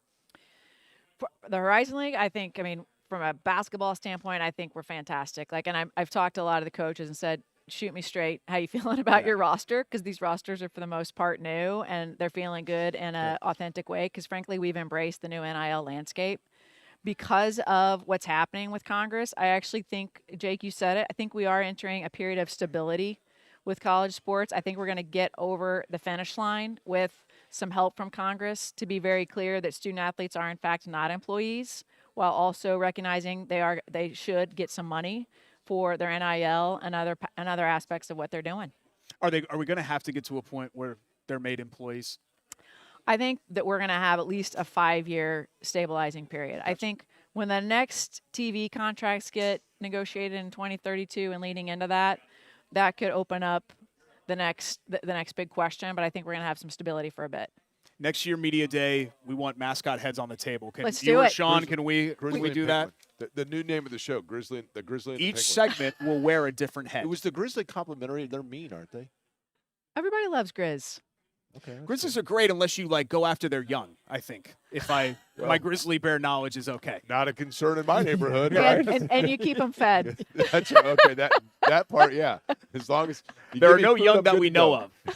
That's okay. We'll have to see on it. Julie, thanks so much for having us out. Thank Always you. a great event, and best of luck this Thanks year. for being here. That's Julie Rolash, the Horizon League commissioner. We'll have plenty Thank more you, here Not from Horizon Grand League Poobop Commission. men's Use and the women's proper terminology. basketball media day here from Lucas Oil Stadium when we return on ISC.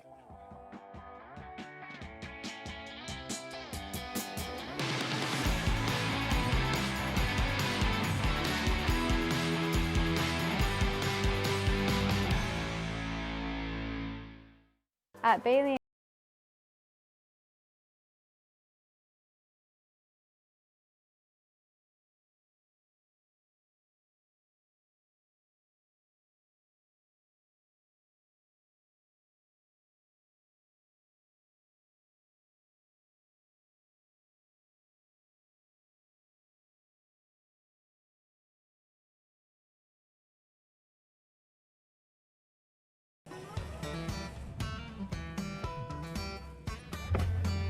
Hey, AC. Nice snap. Mortgage is a snap. Duh. Bailey and Wood, a lending hand for Wish TV Sports. We gon' push it to the limit, we gon' rise together, side by side to the finish. Down the ride forever, when we ride, we gon' ride together. So together we ride, certified. It's together we ride, we gon' push it to the limit. We gon' rise together, side by side to the finish. Down the ride forever, when we ride, we gon' ride together. So together we ride, certified. It's together we ride, we gon' push it to the limit. We gon' rise together, side by side to the finish. Down the ride forever.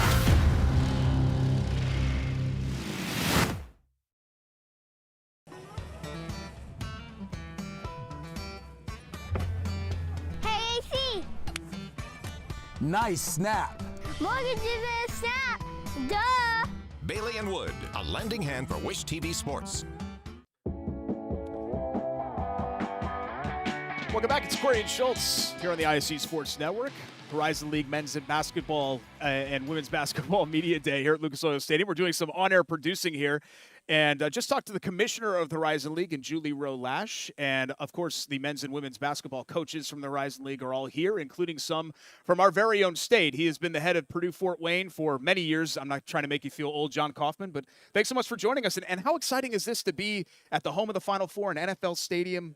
This is a really big deal, I'm sure, for you, your staff, and your athletes. Well, being a part of, Indiana basketball, like this means even more to me than maybe some of the other programs. I was here 3 weeks ago. I mean, my kids have grown up in Fort Wayne in Indiana. Sure. We're at the Colts game. I've seen Final Fours here.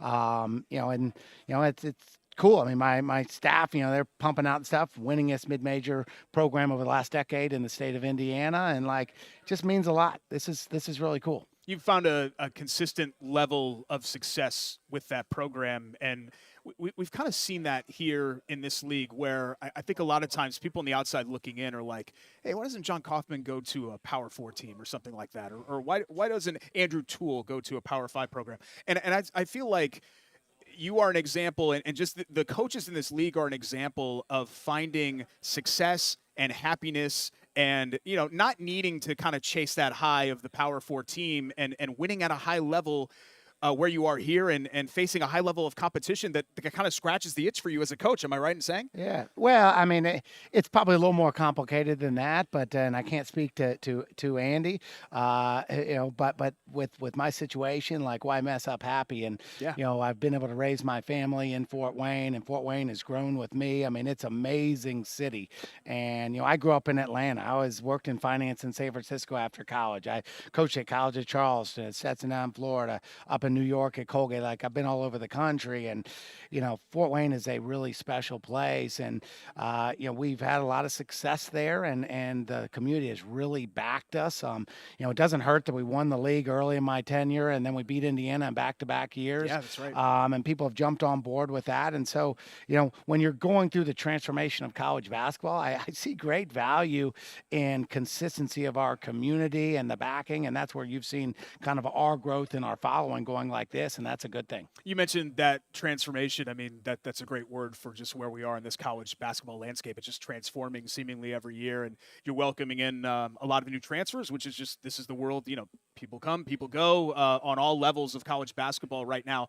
How have you navigated that from coming in under the old system and being used to that, and as a head coach, you've maintained that consistency of winning despite all of this change and these things, these attributes that you can't control happening around you? Well, there's some unique space for us because we've been as good as anybody in the country in retention, with our best players, dating back to, Max Landis, who was player of the year, who could have grad transferred. John Conchar, who's now playing for the Memphis Grizzlies, right, who could have grad transferred. I mean, a ton of those guys came through our program. And so them paying their stories forward and getting to the highest level. I mean, we've had 26 pros in my time there, 42 all-league accolades in my time there. So those stories have retained. And even though this year, we do have 8 newcomer scholarship players, we did have 5 returners, and those guys, we're the only team in the league with 2 of our 6 guys, top scorers returning. And so there is great value there. And we've still been a little bit more intentional. I mean, the 2 guys that left, like, there were reasons that met in with that, and so we had conversations, and we're going into this with conversations with our players. But as you look at the new transformation, where I see the value is, like, yes, you have community pride, with winning games, and they've always had value in your community that way, and I'm a big community guy. Sure. But then the next level is that our guys are elite with their being mentors of young people in the community. And so with our NIL development, we've developed to where our guys are doing community service on behalf as we partner with different businesses and leaders in our community. We did 400 hours last year with Boys and Girls Club, Big Brothers, Big Sisters, Renaissance YMCA, and other smaller community service groups. And so the value there is, like, we're just now building our brand with that within our city. And then the other piece that, and people don't talk about this, 3 years ago, our players, they couldn't go out and have a breakfast, lunch, or dinner and have the donor pay for it. Talking about life after basketball is crazy. And so we initiate our community mentor programming. And so every month, we have a community mentor team. So 3 to 4 businessmen and women in the city take each of our players out to eat. They bring a new person in to meet with them. And so they're helping to network. So they get the job, that's not serving the coffee, but receiving the coffee. They're getting the second job. They're skipping that first job. And so that's where the transformation has really added value in our program, is we're setting these guys up for life after basketball. How do you like this year's group? And are you excited to turn the page? Because, you had things rolling last year, and then I don't think the final 4 weeks of the season probably went the way that you had hoped it to go. But just to kind of turn the page, new team, but having some of the old back, which is, I would have to say, is an advantage for you. Don't you feel like? No, I mean, we have, the 2 players that are here on media day with me, CJ Hadnot and Max Nelson, have both scored a lot of points and had a lot of value. They're having, institutional knowledge of what we do. We also have 2 4-year guys that actually have, 1 to 2 years left after that because of injuries and red shirts and stuff like that. So we have some good institutional knowledge as we're kind of paying it forward. So there's great value there. This group has really good charisma. And we've always had groups that engage in our community, but it's just naturally. It's almost their DNA, and they've really come together at a high level early. The basketball-wise, though, like, their heads are still spinning right now. I think we're 7 days in right now. If we didn't have the summer, I don't know what we'd do. We'd have to change stylistically how we play. You couldn't play as much concepts. You'd have to go more set, try to play chess like a lot of people do in the country. But with our concepts, we're able to do that in the summer with our player development. I've rethought a lot of how our teaching progressions, and so I've done some different pieces there, which I really like. But it's it's new, but also cool, and it's rejuvenated me. Some coaches are saying, "Hey, I'm out, man. What are we doing with this?" It's rejuvenated. It's a new challenge, and I've loved it.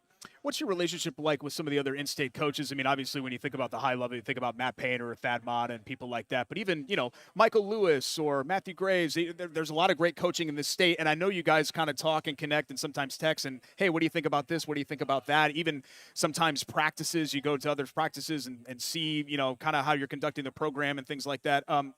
Now that you've been here for so long in Fort Wayne, what's the relationship like, especially with some of those long-standing names? Particularly with Matt Painter. He's the only, coach more tenured in the state than me. And obviously we got our relationship with Purdue. If they tell me I can't do something on my campus, I call Matt, hey, can you do it on your campus? And the answer is usually yes, and mine still doesn't change off of that. But he's earned that. Great relationship there. And steal a lot of ideas from him. And back when we were sort of figuring out the transformation of college basketball, I relied a lot on Matt with some of his ideas, how he was doing it. Love what he does in his culture and his locker room. Guys like Michael Lewis and Matt Graves and Thad, like they've been in the state, in different capacities through the years.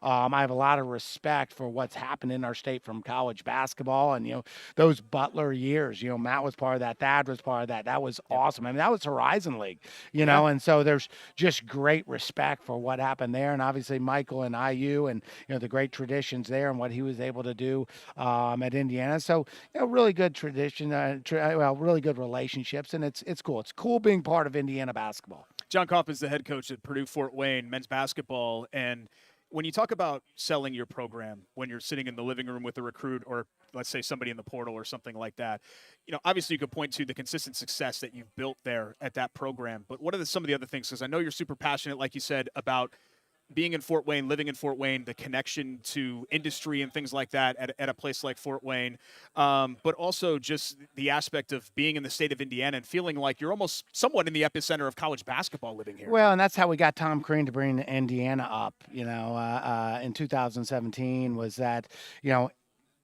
our arenas, the original arena for the Detroit Pistons, they started in Fort Wayne, Zollner Pistons in the tradition, 2 NBA Finals, NBA All-Star War game Coliseum, there. right? And got Indiana to come up there to play us when they were ranked number 3 in the country. That was awesome for our city.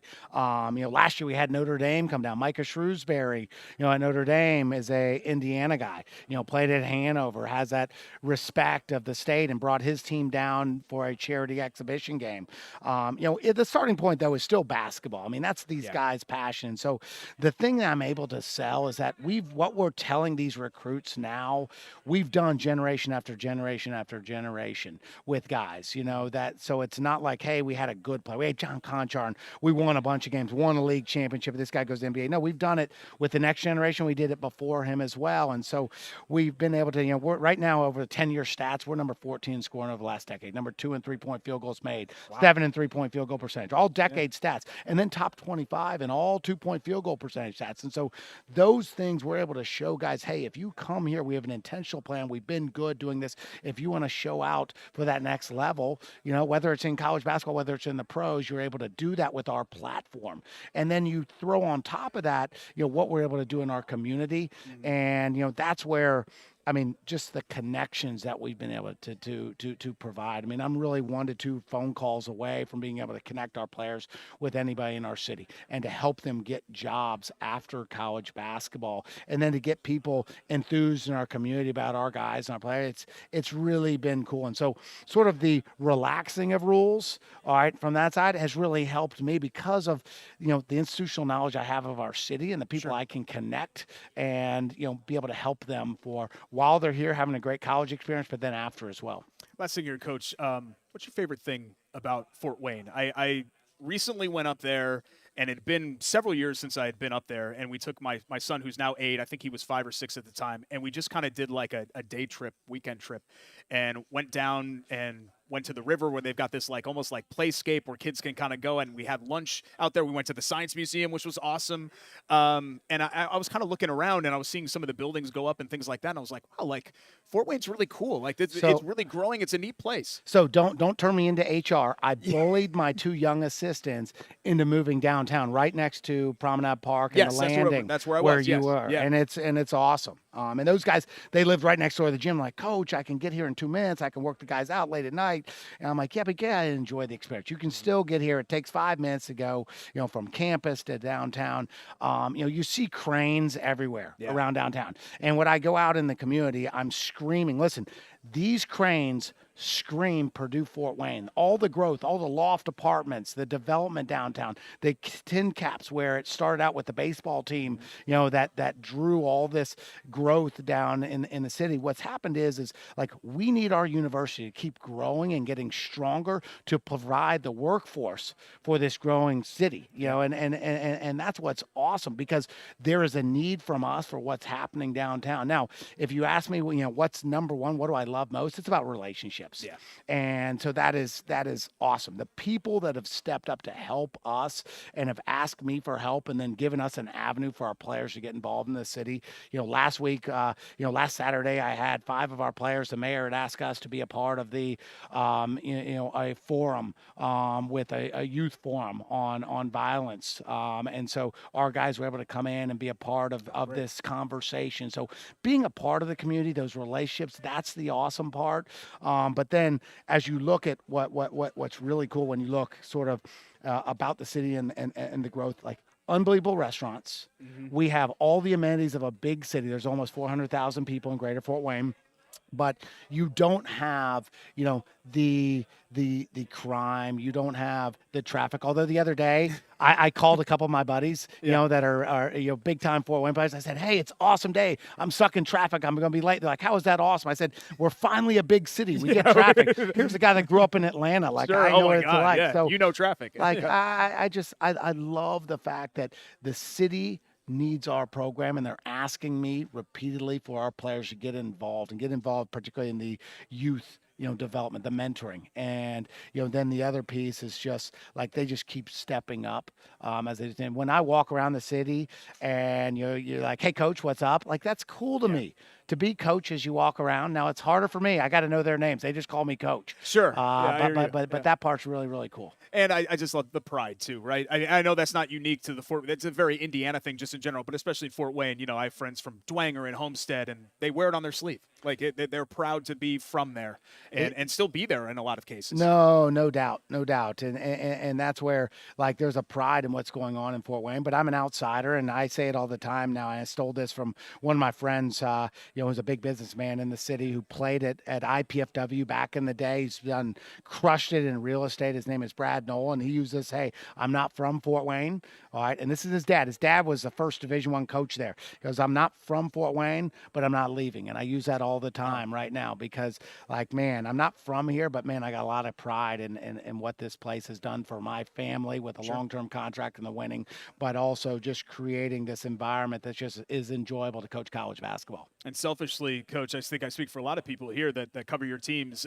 We hope you don't leave either because you've done a wonderful job with that program. Best of luck to you and the Dons this year, and hope to see you again soon. I appreciate you having me. That's John Kaufman, the head coach at Purdue Fort Wayne, and we're back with more from Horizon League Men's and Women's Basketball Media Day here on Query and Schultz from Lucas Oil Stadium on ISC.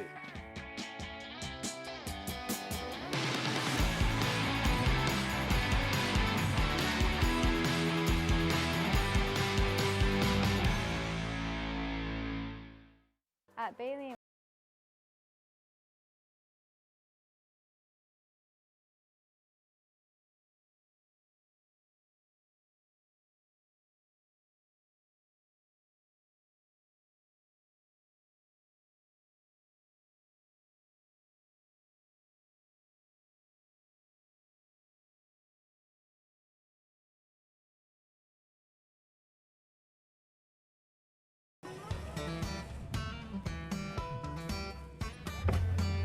Hey, AC. Nice snap.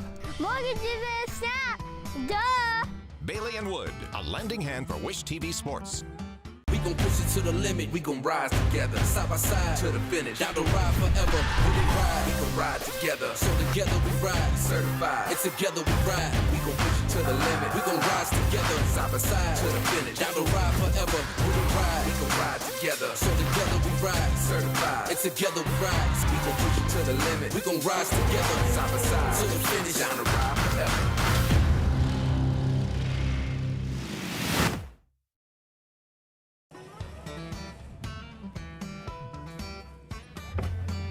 Hey, AC.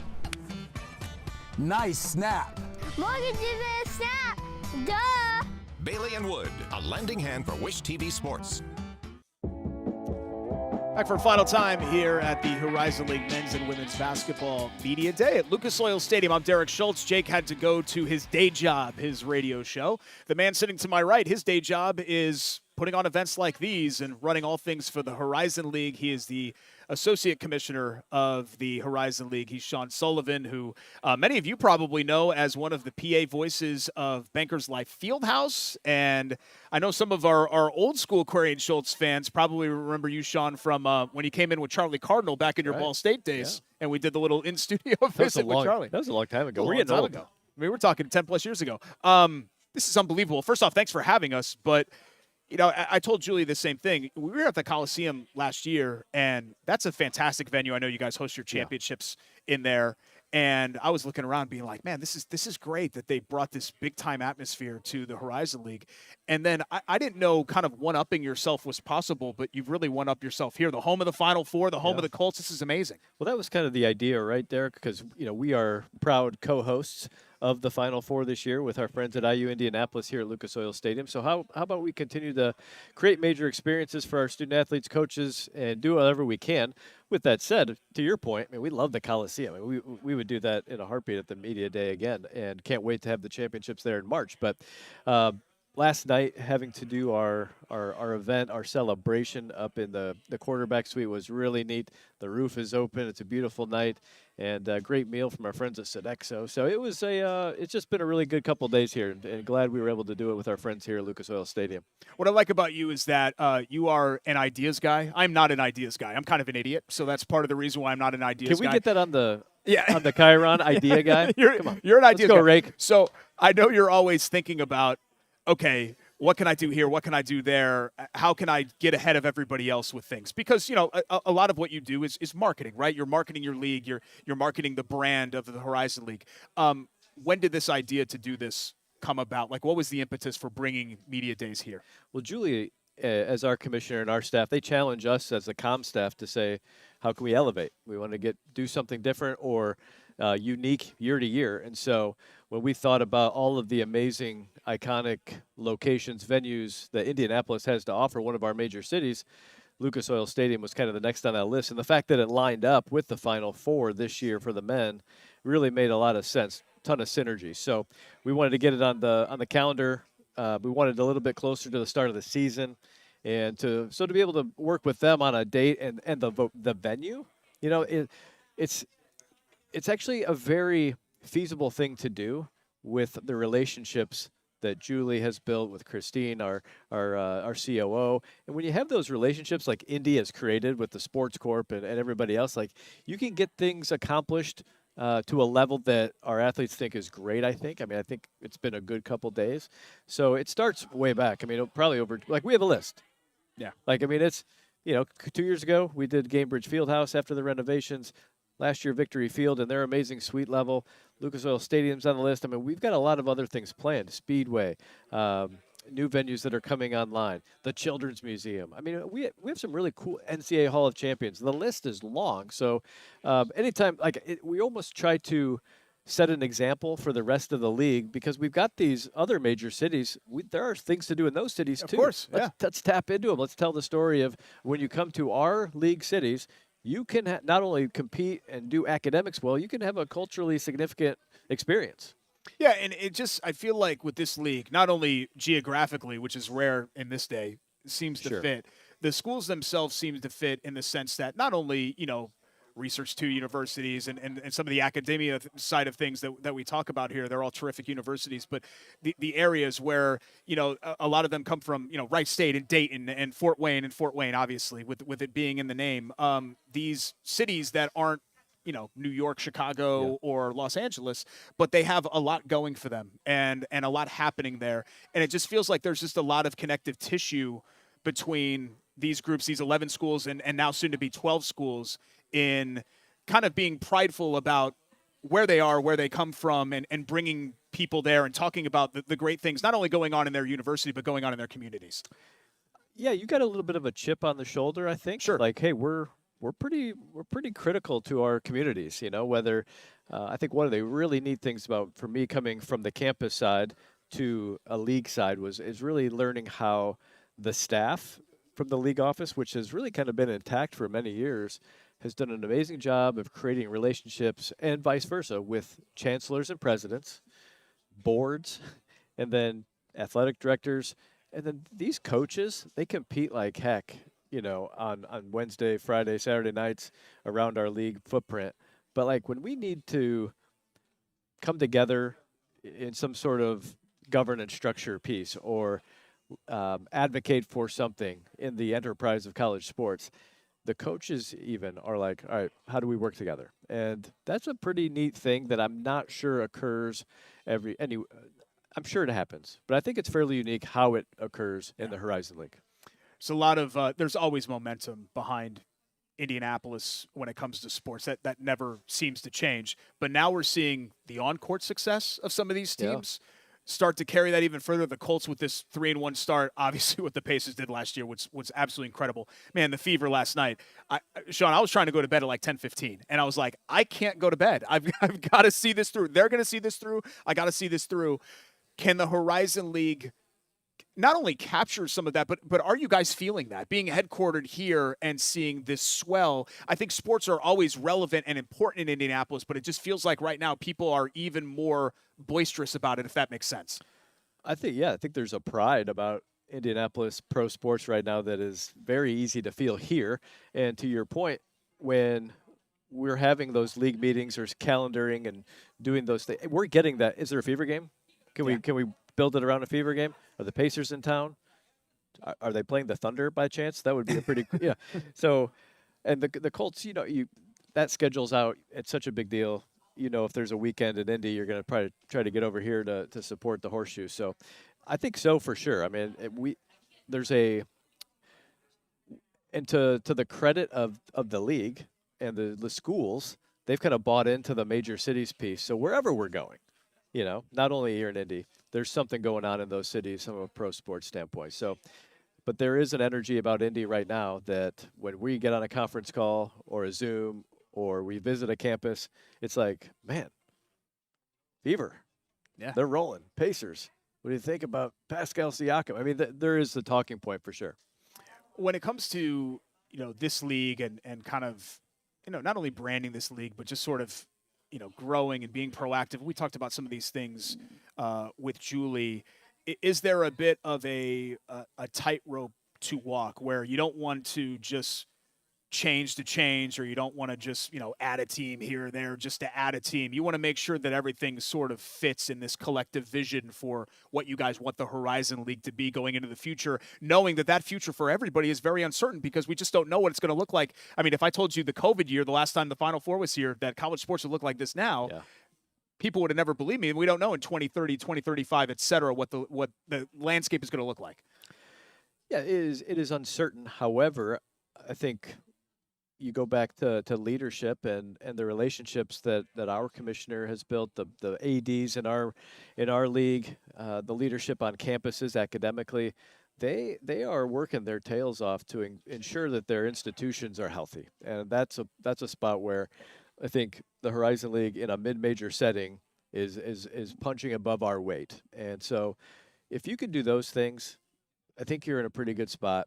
You always, as a league office, are protecting up and down, and right, there's a history where there's folks maybe searching for quote unquote greener pastures, but you also have to do your due diligence to ensure that there's other opportunities ahead. And I don't think we've skipped a whole lot of beats here over the decade or so. And it's a fun league to watch competition, but also the stories that the athletes share in a day like today.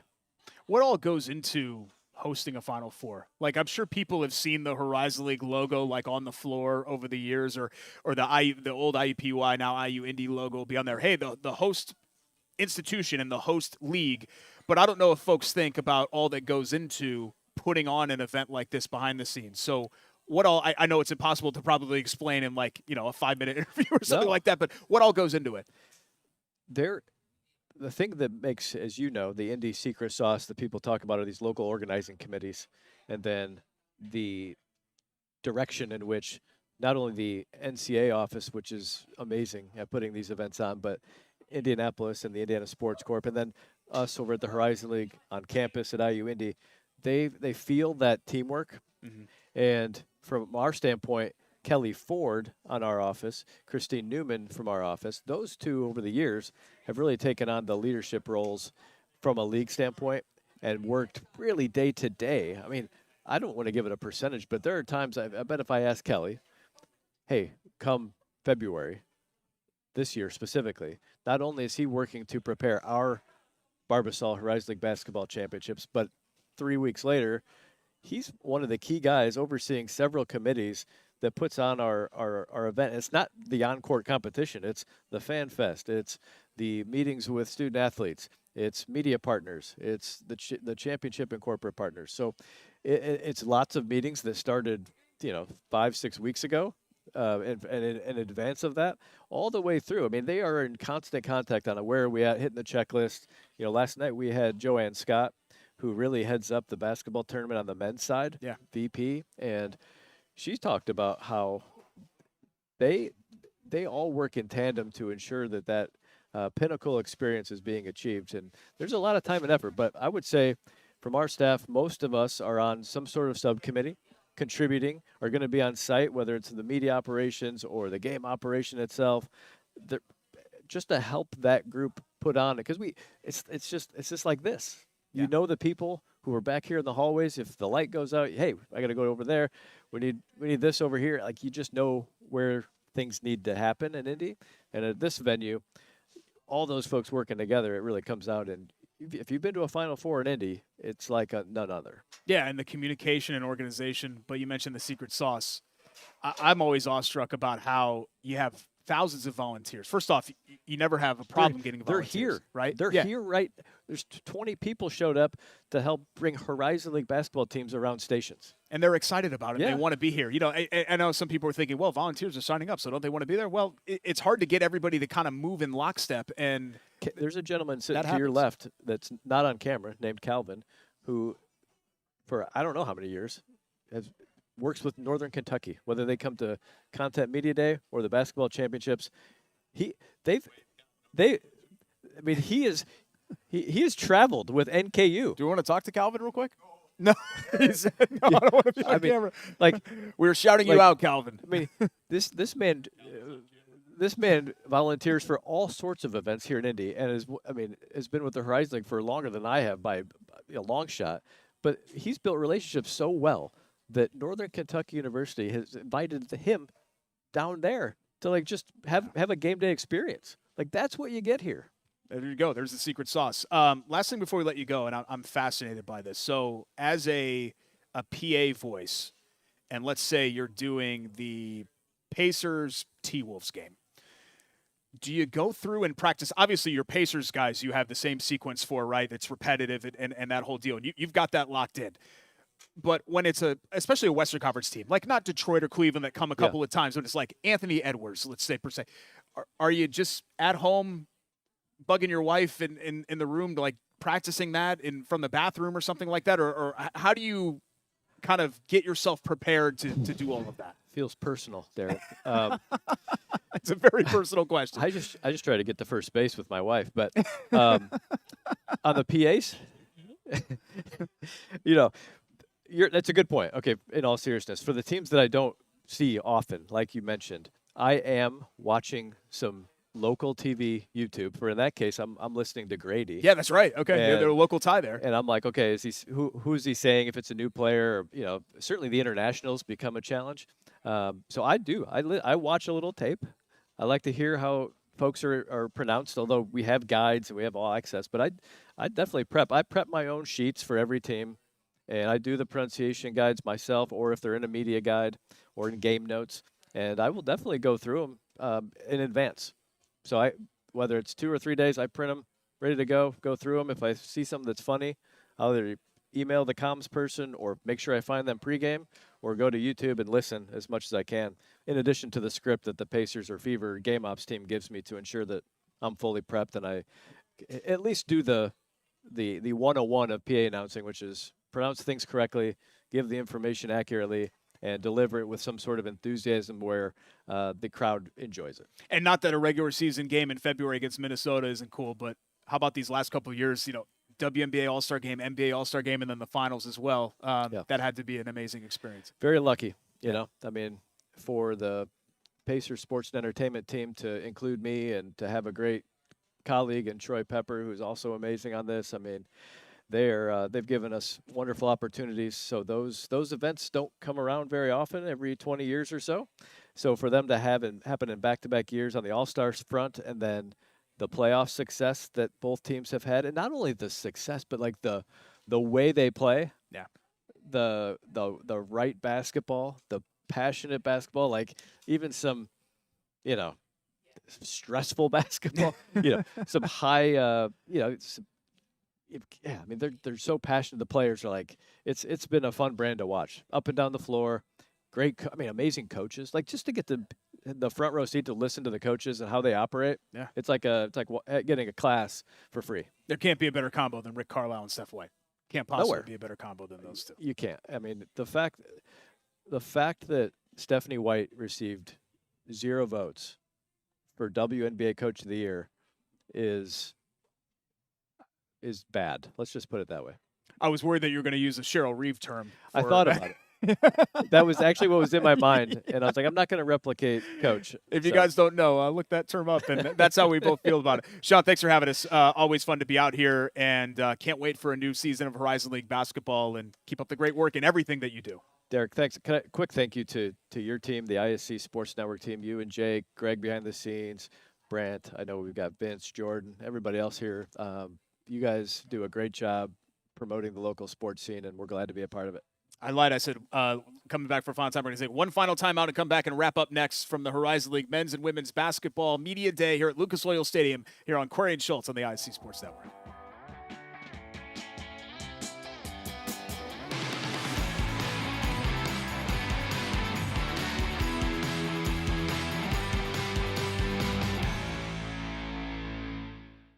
At Bailey and Wood.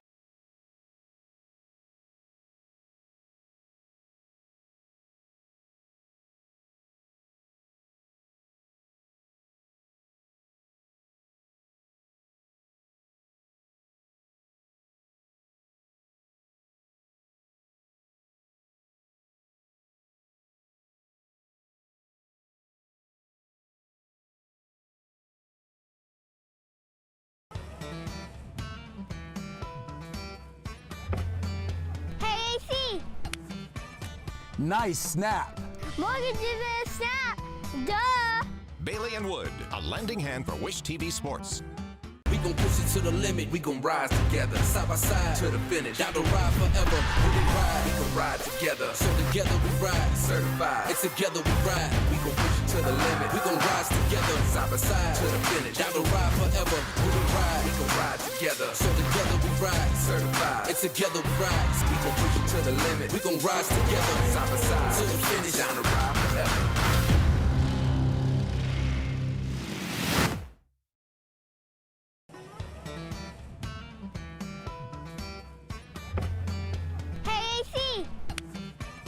Nice snap. Morgan did a snap. Duh. Bailey and Wood, a lending hand for Wish TV Sports.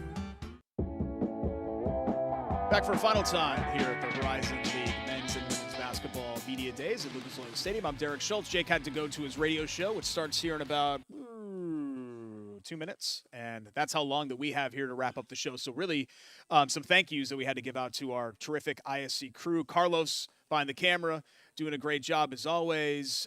Brant doing a great job grabbing photos for social media. I know Rake is back there running graphics as well. Vince is apparently here too. Somewhere. I don't know what he's doing exactly. No, I'm kidding. Vince is putting on the show for us, which we really appreciate. And thanks to Julie and to Sean and to everybody here at the Horizon League for having us out here. This is our second year doing the live show from the media days. I want to say that we've done their basketball championships, a live show from the Coliseum, for 4 years now. So we've had a long-standing partnership and friendship with the Horizon League. And I know I speak for the rest of the IC crew when I say that we're really excited to be here and to soak this in from Lucas Oil Stadium. I mean, what better place to be? The home of the men's Final Four coming up this year and in 2029 as well, and all of the basketball championships here in our great city of Indianapolis.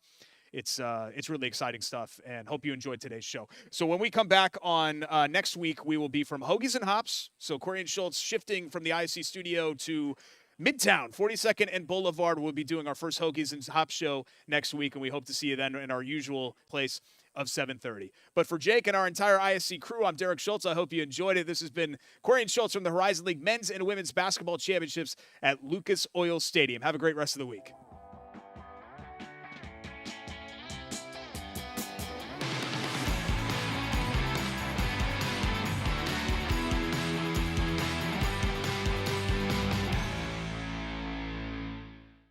At Bailey.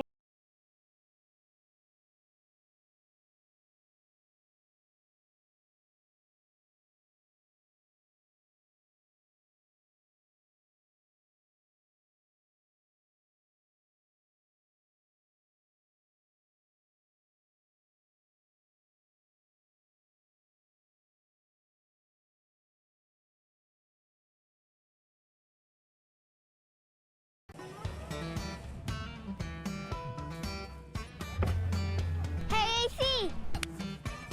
Nice snap. Mortgage is a snap. Duh! Bailey and Wood, a lending hand for Wish TV Sports. We gon' push it to the limit, we gon' rise together, side by side to the finish. Down the ride forever, when we ride, we gon' ride together. So together we ride, certified. And together we ride, we gon' push it to the limit. We gon' rise together, side by side to the finish. Down the ride forever, when we ride, we gon' ride together. So together we ride, certified. And together we ride, we gon' push it to the limit. We gon' rise together, side by side to the finish. Down the ride forever.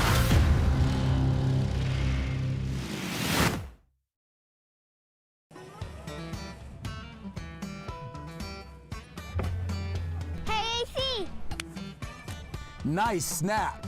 Mortgage is a snap. Duh! Bailey and Wood, a lending hand for Wish TV Sports.